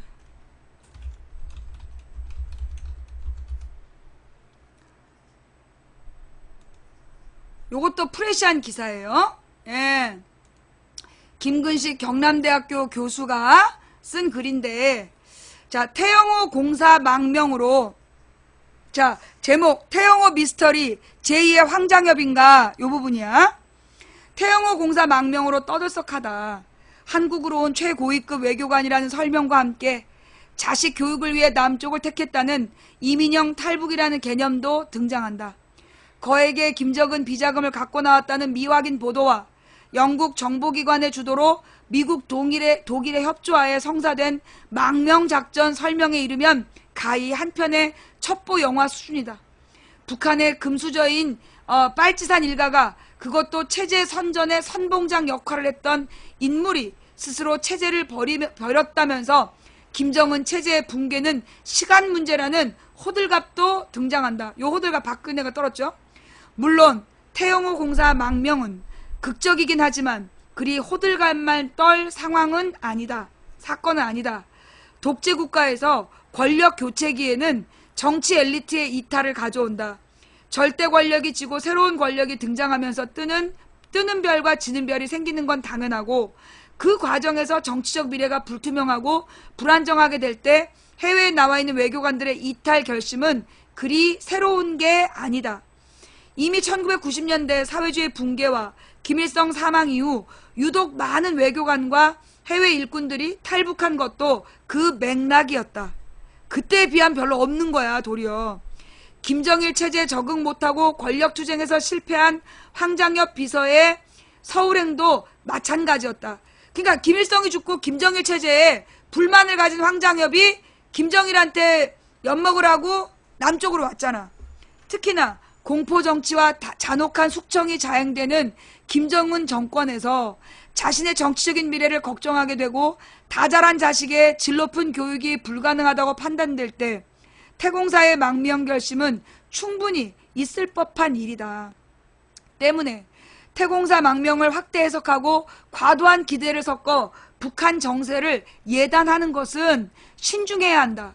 독재국가의 외교관이 겪는 자괴감과 귀국 후의 정치적 미래에 대한 불안감, 그리고 자신의 미래를 걱정하는 인간적인 고민에서 비롯된 정치적 결단을 마치 지금 당장 북한 체제의 붕괴로 연결하는 것은 너무 앞서가는 것이다. 설레발인 거죠. 일반 주민이든 고위급 엘리트든 개별적인 탈북은 조직적이고 적극적인 저항이 아니라 개인적이고 소극적인 탈출이자 도피이기 때문에 정권에 대한 집단적인 차원의 저항과 구별된다. 1990년대 고난의 행군 시기 북한을 탈출한 이들이 부쩍 늘었음에도 김정일 정권이 그대로 유지되었던 것도 그 때문이었다. 97년 주체사상의 창시자 황장엽의 망명은 이제 당장 김정일 정권이 망하는 것으로 간주되었지만 김정일은 죽을 때까지 권력을 유지했다. 태공사의 망명을 행여나 박근혜 정부가 북한 붕괴의 신호탄으로 간주하고 섣부른 대북 정책을 생각한다면 이는 비현실적 주관적인 기대에 불과하다. 객관적인 현실을 도외시한 잘못된 정책일 수밖에 없다. 북한이 붕괴되어야 한다는 자의적인 기대와 북한이 당장 붕괴한다는 객관적인 현실은 전혀 다르기 때문이다. 그런데 태공사 망명 이후 정부는 이를 마치 정권 붕괴의 전주곡으로 간주하는 분위기를 내비치고 있다. 태공사 말고도 북한 외교관이 최근 들어 여기저기 탈북하고 있다고 뒤늦게 확인해주고 있다. 북한 식당 종업원의 집단 탈북도 잇따르고 있다고 다시 상기시켜주고 있다. 김정은의 비자금을 담당하는 고위 군관도 수학영재도 김정은 서기실 금고지기도 북을 떠나고 있다는 경쟁적인 보도까지 사실 확인도 없이 쏟아진다. 이 모든 얘기가 사실 확인이 안 된다는 거야. 중요한 건. 급기야 서해상으로 목선을 타고 북한 주민이 탈북했다는 보도도 이제 북한판 엑소더스가 시작된 듯한 분위기마저 만들고 있다. 탈북은 어제 오늘의 현상이 아니다. 지난해보다 증가했다는 탈북자 숫자도 김정은 시대에 급감하면서 최저점을 찍은 작년에 비해, 그러니까 김정은 시대가 되면서 탈북자가 줄었다는 거야. 그래갖고 작년이 2015년이 최저점을 찍었다는 거야, 탈북자가. 그래서 올해 그에 비해서 소폭 증가한 거지 본물 터지듯이 탈북이 급증한 게 아니다. 근데 이제까지 이 새끼들이 거짓말한 거야. 하여간 이것들은 추미애 지지자들 마냥 주둥이만 열면 그냥 주둥이만 열면 거짓말이야. 어떻게 얘네들은 진짜 사실 확인도 없이 떠들어댔는데 작년에 비해 소폭 상승한 거지 본물 터지시 된 것도 아니다. 그런데도 정부가 태공사 망명을 계기로 북한 체제 이탈이 가속화되고 곧 정권이 붕괴될 것으로 전제하면서 전제한다면 이는 잘못돼도 한참 잘못된 것이다. 특히 대통령이 이 같은 주관적인 기대에 매몰되어 있다면 이는 더욱 심각하다. 그러나 최근 박근혜 정부의 행태는 잠깐만요.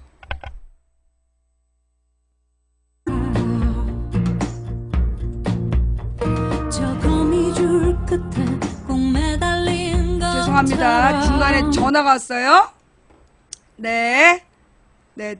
자, 그래서 계속 읽을게요. 특히 대통령이 이 같은 주관적인 기대에 매몰되어 있다면 이는 더욱 심각하다. 그러나 최근 박근혜 정부의 행태는 대통령이 자의적으로 정세인식에 빠져 있음을 확인해주고 있다. 그러니까 지금 박근혜가 전문적인 지식도 없으면서 지 멋대로 지금 정세를 인식한다는 거야. 박근혜 대통령의 8.15 경축사를 듣고 많은 사람들은 자신의 귀를 의심했다. 냉전 시기에도 듣기 어려운 대목이 들어있었기 때문이다. 한마디로 지 아버지 박정희 전두환 때도 안 한 일을 했다는 거야. 박 대통령은 북한 당국 간부 여러분과 일반 주민 여러분을 호칭하고 이랬어요? 난 못 들어갔고 통일이 되어도 전혀 불이익이 없을 것이라고 공개적으로 언급했다. 대통령이 국정기조와 방향을 국내외에 천명하는 몇 안 되는 계기인 8.15 경축사에서 북한에 대고 탈북을 종용하는 뉘앙스의 발언을 공개적으로 한다는 것은 극히 이례적이다. 이런 짓을 했나봐. 이후 정황으로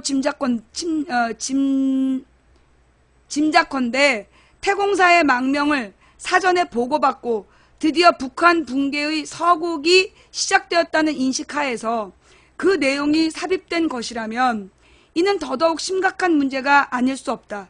북한의 붕괴 상황을 대비하고 내부 상황을 면밀히 분석하고 들여다보는 것과 대통령이 공개적으로 상대방의 붕괴를 기정사실화하고 체제 이탈을 유도하는 발언을 하는 것은 별개의 문제다. 이건 박정희 전두환도 안 한 짓이라고. 북이 곧 멸망할 것이라는 정세인식이 아니라면 도저히 할 수 없는 말이다. 곧이어 대통령은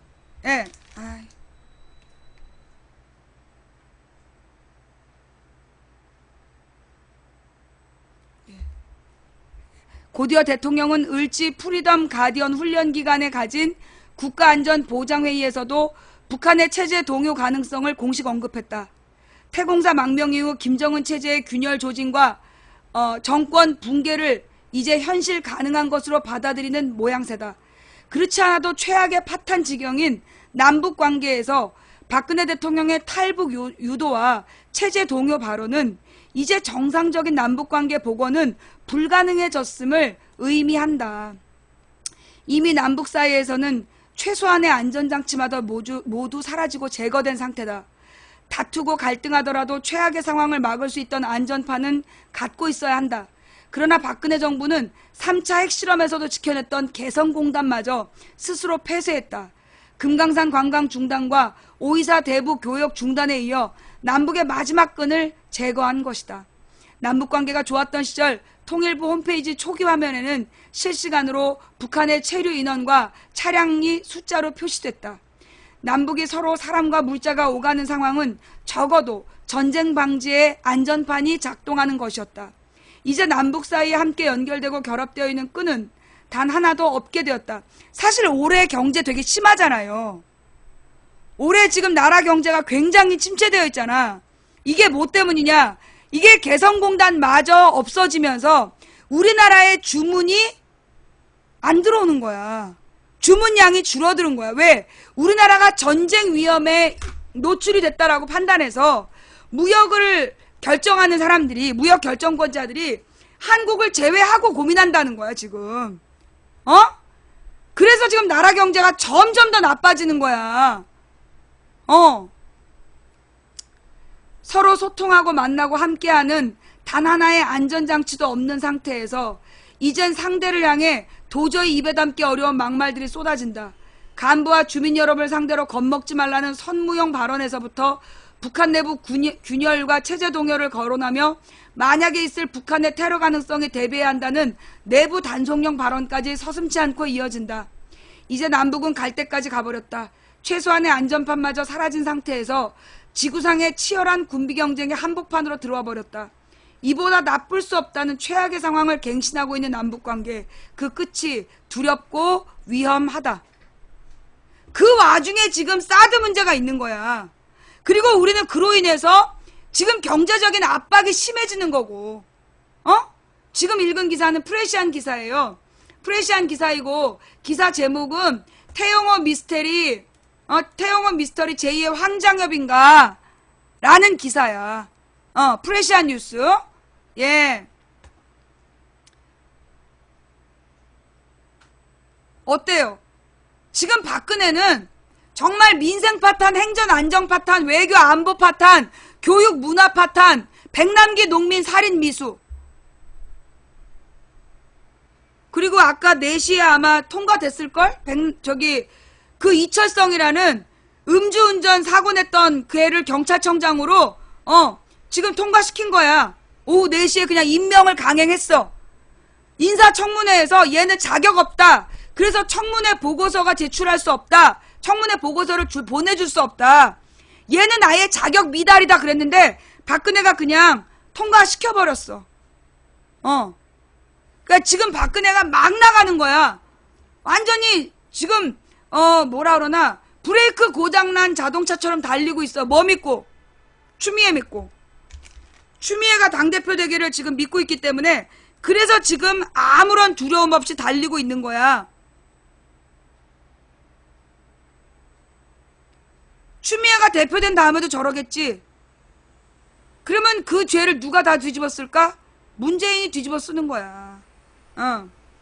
자, 그 다음 우병우가 지금 우병우를 위한 우병우의 수사 들어봤어요? 이게 무슨 얘기냐?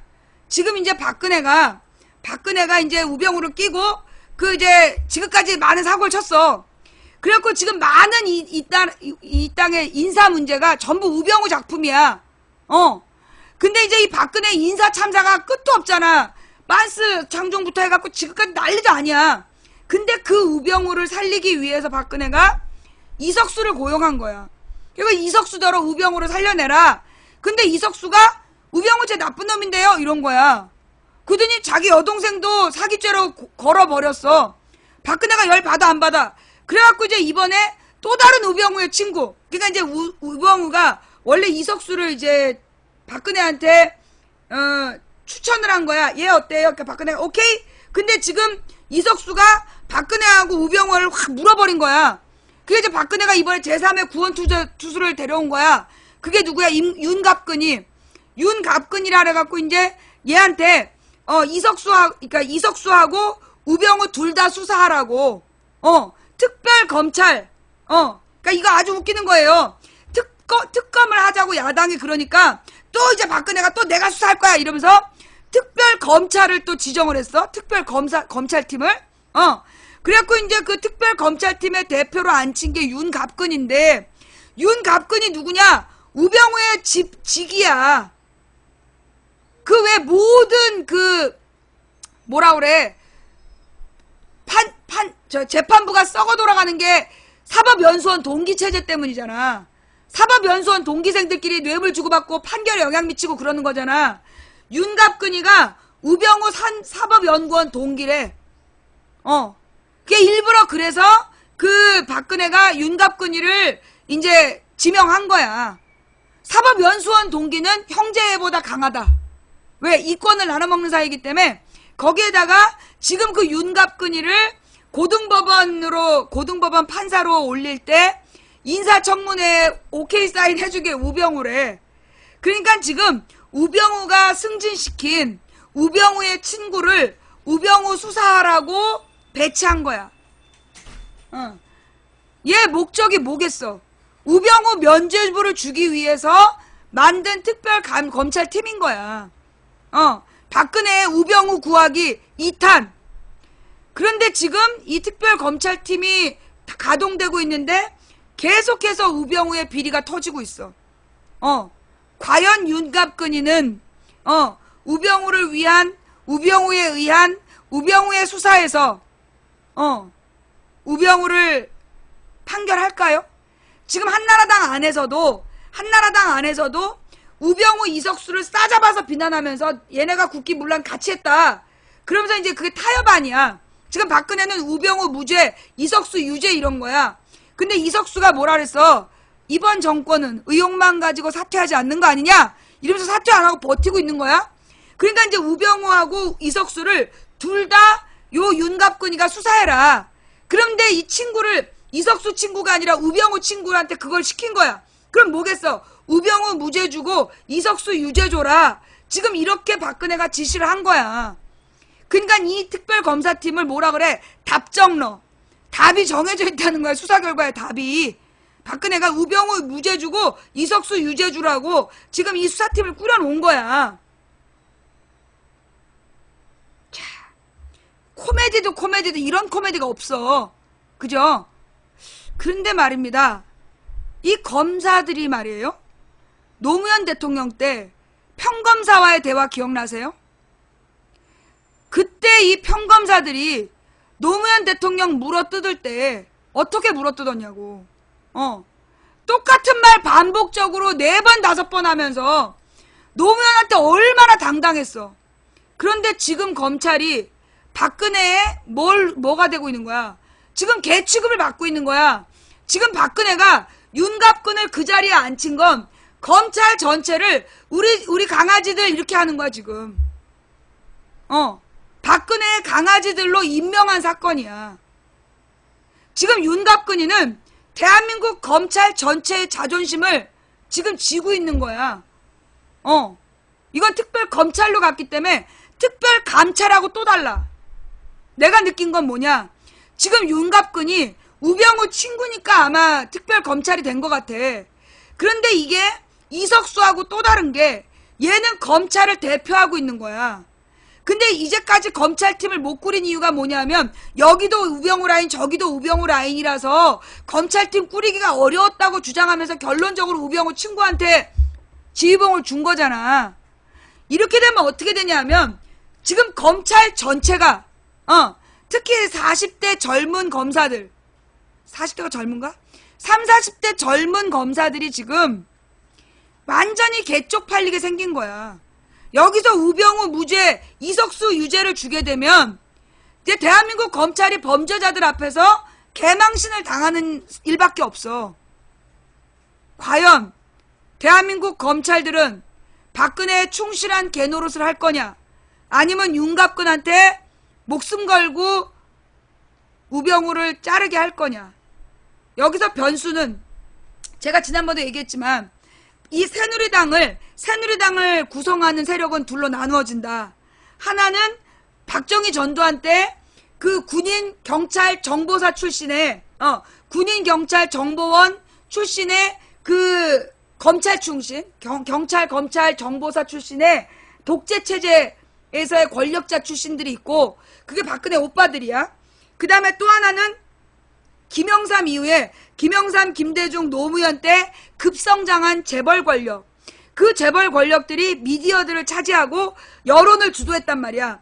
그래서 이명박 때는 이게 한 팀으로 움직였던 거야. 한 팀으로 움직이고 있었는데, 그런데 그때 이명박 때부터 박근혜가 떨어졌을 때, 그거야. 박근혜가 떨어졌을 때, 여론의 공작으로 박근혜가 떨어졌을 때 얘네 앙심을 품었어. 그래서 그들 사이에 균열이 생긴 거야. 경쟁 관계.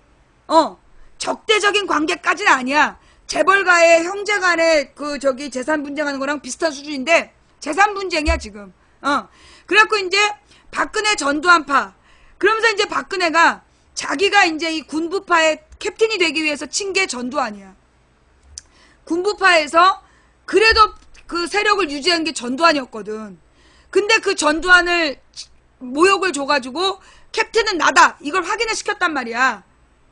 근데 이상하게 그때부터 박근혜가 기울기 시작했어. 그때부터 박근혜가 기울기 시작했고, 여론에서 계속 존나게 맞았고, 그러면서 지금 이제 재벌과 언론은 박근혜 반대편이고, 이석수를 지원한 거야. 그래서 우병우 쳐라. 조선일보가 진두지휘해갖고 우병우 쳐라. 그러니까 이석수가 우병우하고 박근영을 친 거지. 근데 이 이석수도 지금 바둑을 두고 있어. 어떤 수냐? 분명히 우병우의 문제를 안단 말이야. 그런데 지금 이석수가 우병우 검찰에 고발했어, 안 했어? 안 했어. 박근영 고발한 것만 먼저 얘기했다고. 그러니까 지금 이석수가 쥐고 있는 거야. 만약에 나를 계속 치면 우병우 넘기겠다. 그러니까 박근혜가 우병우를 넘기기 전에 윤갑근을 투입해갖고 우병우를 지금 구하려는 상황이야. 저마다 다 그런 수를 지금 두고 있는 거라는 거지. 근데 윤갑근이 단지 우병우의 친구라는 이유만으로 만약에 이 우병우한테, 물론 정해진 답이 무죄인데 그걸 준다면 이거 검찰 전체에 검난이 일어날 수도 있어. 왜? 지금은 레임덕 시기야. 이명박 때 아주 소설을 써라 나왔어요. 빠빠빠빠빠빠. 예, 소설 써라 나왔습니다. 네. 그런 합리적인 의혹이 든다. 예, 이게 맞단 얘기죠. 자, 지금은 검찰이 지금 박근혜와 우병우가 판단 착오한 게 뭐냐면 지금은 레임덕 시기라는 거야. 왜 이명박 말기에 검난이 일어났겠어? 왜 이명박 말기에 검난이 일어났겠냐고. 지금 이렇게 이번 게이트는 이 사법부와 검찰이 전부 다 연관된 영화 내부자들의 효과가 지금 일어나고 있는 거야. 대중이 지금 그걸 알고 있단 말이야. 근데 이런 식으로 우병우 친구를 배치해서 빨리 끝내겠다라는 박근혜의 야심, 과연 언론이 가만둘까? 조중동이 가만둘까? 자, 그런데 여기서 그래서 일부러 박근혜가 뭘 던졌냐? 조선일보를 치는 거야. 조선일보하고 박근혜가 지금 붙었어. 서로 싸우고 있잖아. 부패 권력이다. 그러니까 청와대 해도 너무한다.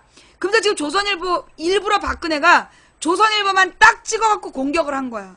그건 뭐냐? 조중동 연합체계를 흐트러뜨린 거지.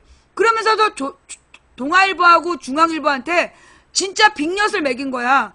조선일보 기자랑만 얘기했다 얘네? 그래서 이간질을 한 거야. 그래서 동아일보가 열받아가지고 조선을 들이받은 거야. 중앙도 마찬가지고. 그래서 지금 중앙하고 동아가 이번 사건에서 조선일보하고 거리두기를 하고 있어. 결국 얘네들도 지금 지분 나눠먹기 재산 싸움을 하고 있는 거지. 그지? 자, 그런데 말이에요. 제가 그게 언제였지? 몇 달 전이었어. 조선일보에서 누가 죽어. 방씨 가문에서 누가 하나 죽었단 말이야. 근데 그 시점이 묘한 일이 벌어진 시점이야. 그 사람이 뭐 중요한 인물도 아니었고 뭐 큰 역할 한 사람이 아니라고 알려져 있단 말이야. 근데 그 방씨 그 사람이 죽은 다음에 어떤 일이 발생했냐면 조중동 색깔이 달라졌다는 거야. 전혀 안 중요한 인물이라고 얘기를 했는데 그 방씨 가문에 그 사람이 죽은 다음에 나타난 현상이 뭐냐면 그 조중동 간에 색깔이 달라지고 있다는 거야. 뭔가 이렇게 각자 다른 얘기를 해. 메인 하드 카피도 달라지고 뭔가 차이가 나고 있어. 이건 뭐냐? 왜 그 집단에는 집단에는 뭐가 있어? 균형추라는 게 있어. 균형추. 그래서 별로 아무것도 아닌 사람 같은데 그 사람이 존재함으로 인해서 그 무리가 만들어지고 그 무리가 단결하게 되고 어느 한쪽으로 기울지 않고 균형이 유지되는 그런 인물이 있단 말이야. 이상하게 그 사람이 딱 죽은 다음에 언론 간에 균열이 생긴 거야. 그러니까 박근혜 계열에서는 박근혜가 전두환을 치고 나가면서 그 내부에서 문제가 생겼다면 여기 이쪽 이 조중동 계에서는 그 조선일보 방씨 누가 하나 죽은 다음에 어떤 균형추가 깨진 것 같아. 그래서 뭔가 언론에서도 그러니까 중앙일보가 양다리를 걸치는 면이 자꾸 나타나고 동아일보가 조선일보를 공격하는 상황이 나타나고 조선일보가 동아일보를 제끼고 따로 청와대하고 거래하고 자 조선일보 기자가 청와대 이석수하고 특별감찰관 이석수랑 따로 주고받았다. 그 얘기는 조중동 카르텔에 뭔가 이상한 기운이 있다는 거야. 자 좌우지간 상황은 그렇게 돌아가고 있다. 그래서 내가 볼 때는 지금 쟤네들 내부에 아주 심각한 권력투쟁이 일어난 거야. 내년 대선을 앞두고 대선 후보를 누구로 할 거냐? 후보가 없어. 왜? 박근혜가 똥꼬집을 피우면서 다 죽여버렸기 때문에 후보가 없는 거야. 그래서 새누리당은 불임정당이야. 후보를 잉태하지 못하는 정당. 근데 후보를 잉태하지 못하게 되면 뭐가 나타나냐? 권력 누수 현상이 일어나. 재벌들이라든가 밑에 줄 섰던 애들이 실실 딴 생각을 한다는 거지. 여기에 그들의 불안감이 있고 그 불안감이 지금 권력투쟁으로 표현되고 있는 거 아닐까? 라는 합리적인 의혹이 든다. 그럼에도 불구하고 박근혜가 저토록 당당한 이유는 누구를 믿고? 추미애 믿고. 추미애가 당대표가 되면 이전에 그랬던 것처럼 새누리당과 굳건하게 손잡고 박근혜를 도와줄 것이라는 어떤 확신이 있다는 거죠. 그죠? 자,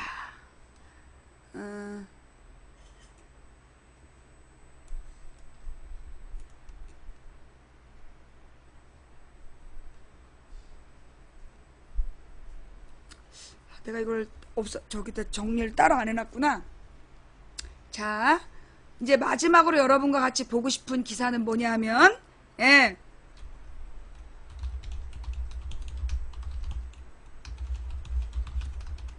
너무 아까 전쟁 얘기했기 때문에 불안하잖아. 그죠? 그래서 마지막은 코믹 기사로 준비했어요. 네. 서민의 어쩌면. 이름이 서민이야? 당국대 의대 교수예요. 이 원래 의대 교수들은 그렇게 글을 잘 못 쓰는데 이 양반은 좀 웃겨. 당국대 의대 서민 교수가 어쩌면 이라고 진행하는 코너인데요. 박 대통령이 가장 싫어하는 범죄는? 이라는 글을 올렸네요. 우병우 민정수석이 요즘 화제다. 야당은 물론 새누리당 일부에서도 우병우를 경질해야 한다고 말한다. 하지만 박 대통령은 요지부동이다. 최근 개각에서도 우병우의 이름은 없었다. 청와대 관계자는 이렇게 말한다. 힘있고 재산 많은 사람은 무조건 검은 구석이 있거나 위법 탈법을 했을 것이라는 국민 정서에 터잡아 청와대를 공격하는 것이다. 과연 우수석은 아무런 잘못이 없는가? 여러분 어제 날짜 중앙일보 메인 화면 봤어요? 중앙일보 딱 일면에 보면 사진 2장이 나와. 우병우의 표정하고 이석수의 표정을 사진을 딱 찍어 올려놨는데 그 사진에서 그걸 찾아서 한번 봐봐요. 우병우는 되게 입을 딱 다물고 있는 굉장히 착하고 순진한 사람으로 보여. 근데 이석수는 싹 웃는 모습이 이명박처럼 웃는 모습을 찍은 거야. 그 사진을 올린 거야. 근데 이석수의 다른 표정은 그렇게 웃고 있지 않아. 다른 신문들은. 그러니까 이건 의도적으로 우병우는 강직한 사람, 이석수는 야비한 사람이라는 이미지를 준 거야. 이미지를 주기 위해서 그렇게 사진을 고른 거예요. 아주 정말 중앙일보답죠? 자, 그런데 좌우지간 본론으로 돌아가서 그렇게 우수석은 아무 죄가 없을까? 언론에 보도된 내용들을 간단히 정리해보자. 1. 우수석 처가에서 얼마 전 구속된 진경준 검사장을 통해 넥슨의 부동산을 매각하여 1,300억 원대의 돈을 챙겼다. 이후 넥슨이 이 부동산을 큰 손해를 보면서 팔았기에 우수석 측에 특혜를 준 매각 아니냐는 의혹을 받았다. 자, 내가 볼 때 이 우병우 문제가 왜 터졌을까? 어? 자, 여러분. 아니, 우병우가 박근혜 근처에 있었던 건 벌써 3년 전이야. 근데 왜 우병우 문제가 지금 이렇게 터졌을까? 나는 이 넥슨 부동산 문제가 컸던 거 아닌가 싶어. 이것도 그냥 나의 추측이야. 왜 그러냐? 이게 우병우가 대통령도 아니야. 그런데 대통령의 명예를 뒤에 업고 지금 1,300억 원대 부동산을 처리해서 돈을 챙긴 거야. 자, 이거 부동산 업계나 재벌들이 볼 때 어떤 생각이 들겠어? 이거 우병우 이 새끼 놔두면 이거 우리한테도 등쳐먹겠네 라는 생각을 할 수 있었던 거 아닐까? 그래서 이 우병우 부동산 문제가 크게 터졌던 거 아닐까? 그러니까 우병우를 냅두면 계속 이런 식으로 자기네들이 당할 거라는, 그래서 우리가 대통령한테 당하는 것도 힘든데 우리가 대통령 꼬봉한테까지 당해야 되냐? 그래서 들고 일어난 게 아닐까라는 추측이 들어요. 이거 추측이야. 그 다음 두 번째, 도나도나라는 회사에서 돼지 사업에 투자하면 고수익을 보장한다며 투자자를 모았다가 원금도 돌려주지 않은 사기 사건이 있었는데 우수석은 선임계를 쓰지 않고 몰래 변론을 했고 1억 원을 받았다는 의혹이 있다. 투기 사기 사건에 몰래 변론을 해주고 1억 원을 챙겼다는, 자, 요거 부동산 업계, 투기 업계에서 굉장히 분노할 만한 일이죠. 그죠? 예. 이게 돈 싸움이야, 돈 싸움. 그 다음에 네이처 리퍼블릭 대표가 해외 원정 도박을 했는데 50억 원에 이르는 변호사 비용을 썼다고 해서 화제가 됐다. 이때도 우수석은 몰래 변론을 했다는 의혹을 받았다. 우병우 씨의 아들이 군대에 갔다. 아들이 꽃보직이라는 서울청 운전병에 발탁됐다. 특혜를 받은 게 아니냐는 의혹이 제기됐다. 이 부분 운전병에 대해서 분노, 이게 우리가 볼 때는요, 민간인을 가장 분노시킨 건 4번이야. 특히 군대 갔다 온 남자들. 왜? 군대 갔다 온 남자들은 서울청장의 운전병이 뭔지를 알아. 한마디로 하루 종일 놀고 먹는 자리라는 걸 아는 거야. 그런 자리에 그 꽃보직에 앉혔다는 것만으로도 이 예비역들은 단전에서부터 분노가 솟구쳐 올라오는 거야. 내가 뭐 보고 알았냐? 우리 조카가 미치려고 그러더라고. 우병우 꽃보직 얘기를 듣고 얼마 전에 군대에서 돌아온 우리 재민이가 완전히 돌아버렸어. 그래서 그냥 우병우 나쁜 놈이라고 그냥 하루 종일 욕을 하고 다녀. 물론 우수석은 모든 혐의를 부인한다. 무죄 추적의 원칙에 의하면 아직은 죄가 없다고도 할 수 있지만 그래도 이 정도면 검은 구석이 없다고 할 수 없지 않을까. 게다가 이 의혹을 확인하려면 검찰 수사가 필요한데 민정수석 신분으로 검사 앞에 서는 건 껄끄럽다. 혹시 우수석이 민정수석 역할을 아주 잘해서 그를 대신할 적임자가 없는 것일까? 하지만 우수석이 진경준 검사장을 검증하는 과정에서 비리를 일부러 누락시켰다는 혐의까지 받는 걸 보면 그가 자기 일을 열심히 한 것 같지도 않다. 그럼에도 대통령은 우수석을 경질하기는커녕 그를 조사한 경찰관에게 화를 내고 있다. 이 부분부터 이제 코미디가 시작돼. 특별감찰관이 우수석이 협조를 안 해서 감찰을 제대로 못했다라고 푸념한 것이 언론에 보도됐는데 이걸 국기문란이라고 규정하고 철저한 조사를 당부한 것이다. 3년 전 화제가 됐던 최동욱 전 검찰총장의 경우를 보자. 다들 알다시피 국정원은 박 대통령의 당선을 위해 직원들에게 골방에 틀어박혀 댓글을 달게 했다가 발각되고 만다. 소위 국정원 댓글 사건이다. 한 나라의 정보기관이 선거에 개입하는 것은 위법이기에 검찰이 수사에 나섰고 결국 원세훈 전 국정원장과 김용판 전 서울지방경찰청장을 공직선거법 위반 혐의로 기소한다. 여기까지만 보면 최동욱 청장이 이끌던 검찰은 보기 드물게 자신이 해야 할 일을 제대로 해놨다. 이게 2013년의 모습이야. 그런데 조선일보가 최 전 총장에게 숨겨놓은 자식이 있다는 의혹을 대대적으로 보도하면서 사태가 꼬이기 시작했다. 최 전 총장의 내연녀 집에서 일하던 가정부는 TV조선으로부터 430만 원을 받고 내연녀의 집에 최 전 총장이 자주 찾아왔다는 인터뷰를 하고, 청와대 행정관은 혼외 아들로 지목된 어린아이의 인적 사학을 열람한다. 민관 언론이 서로 도와가며 우리 사회의 도덕을 지켜가는 모습에서 사람들은 감동했고 일체의 입을 모아 최 전 총장을 비난하기 시작한다. 의혹이 확산되자 박 대통령은 사생활과 관련된 도덕성 의혹이 제기된 것에 대해 스스로 진실을 밝히라면서 최 전 총장을 압박 사퇴하게 했다. 훗날 사람들은 이 사태를 최동욱 찍어내기라고 불렀다. 윤창중은 주위의 반대에도 대통령이 직접 대변인으로 발탁한 인재였다. 다들 알다시피 그는 대통령의 미국 방문 때 동행해서 여자 인턴의 엉덩이를 움켜잡았다는 의혹을 받았다.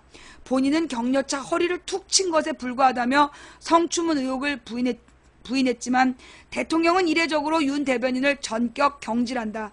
대통령께서 믿고 쓴 인재인 것을 감안하면 가히 전광석과 같은 속도였다. 지금까지 살펴본 사건들의 범죄에 대한 대통령의 시각을 엿볼 수 있다. 가장 나쁜 범죄는 성추문이다. 하지만 별장 성적대 의혹이 제기된 김학의 전 법무차관을 바로 내치지 않은 걸 보면 대통령은 미국 국적을 가진 여성에 대한 성추문을 가장 큰 범죄로 규정하는 듯하다.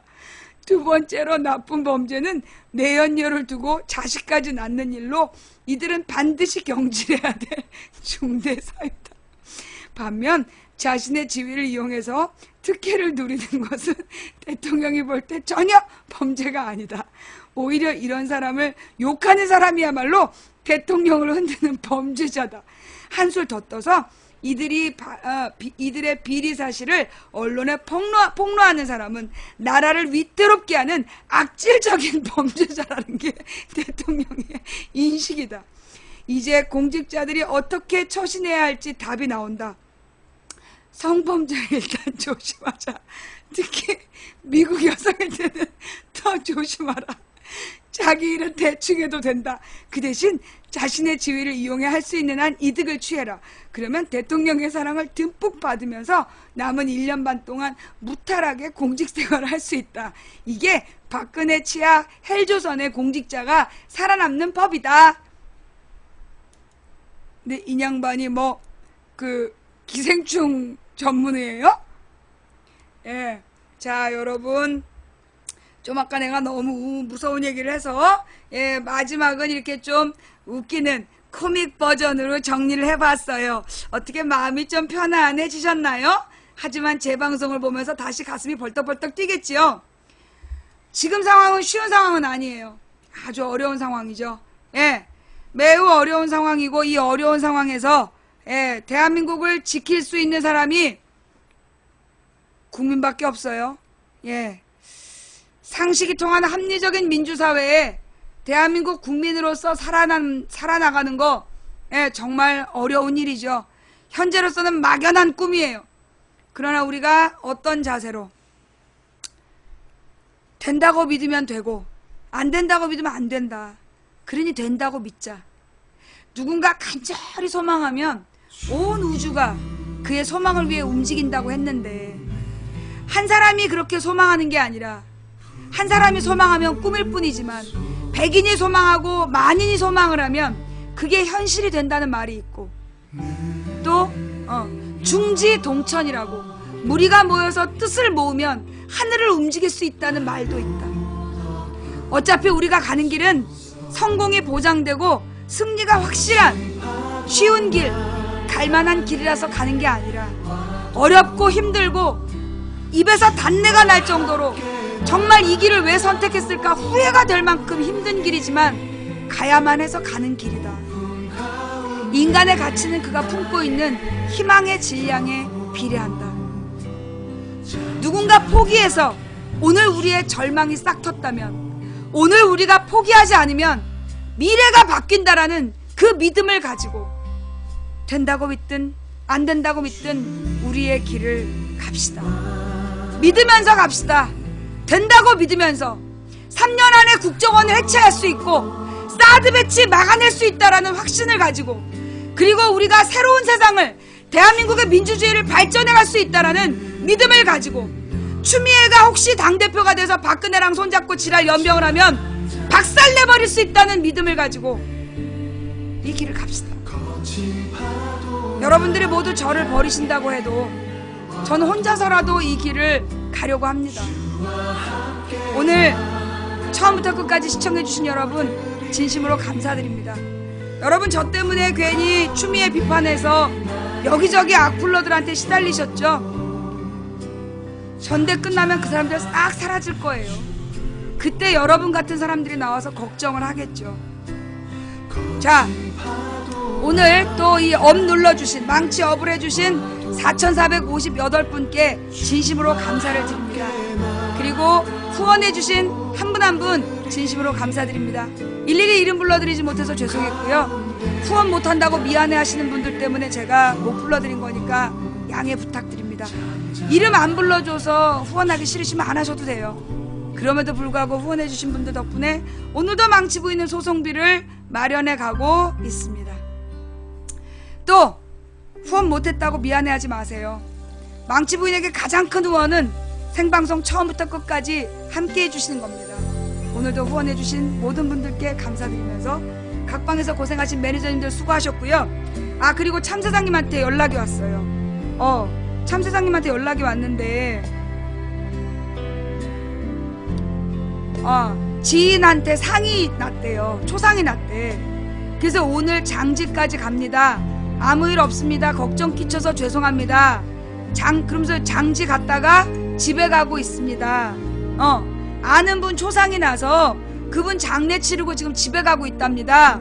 그러니까 아마 이렇게 집에 도착하시면 어제 방송 유튜브에 올리실 수 있을 것 같아요.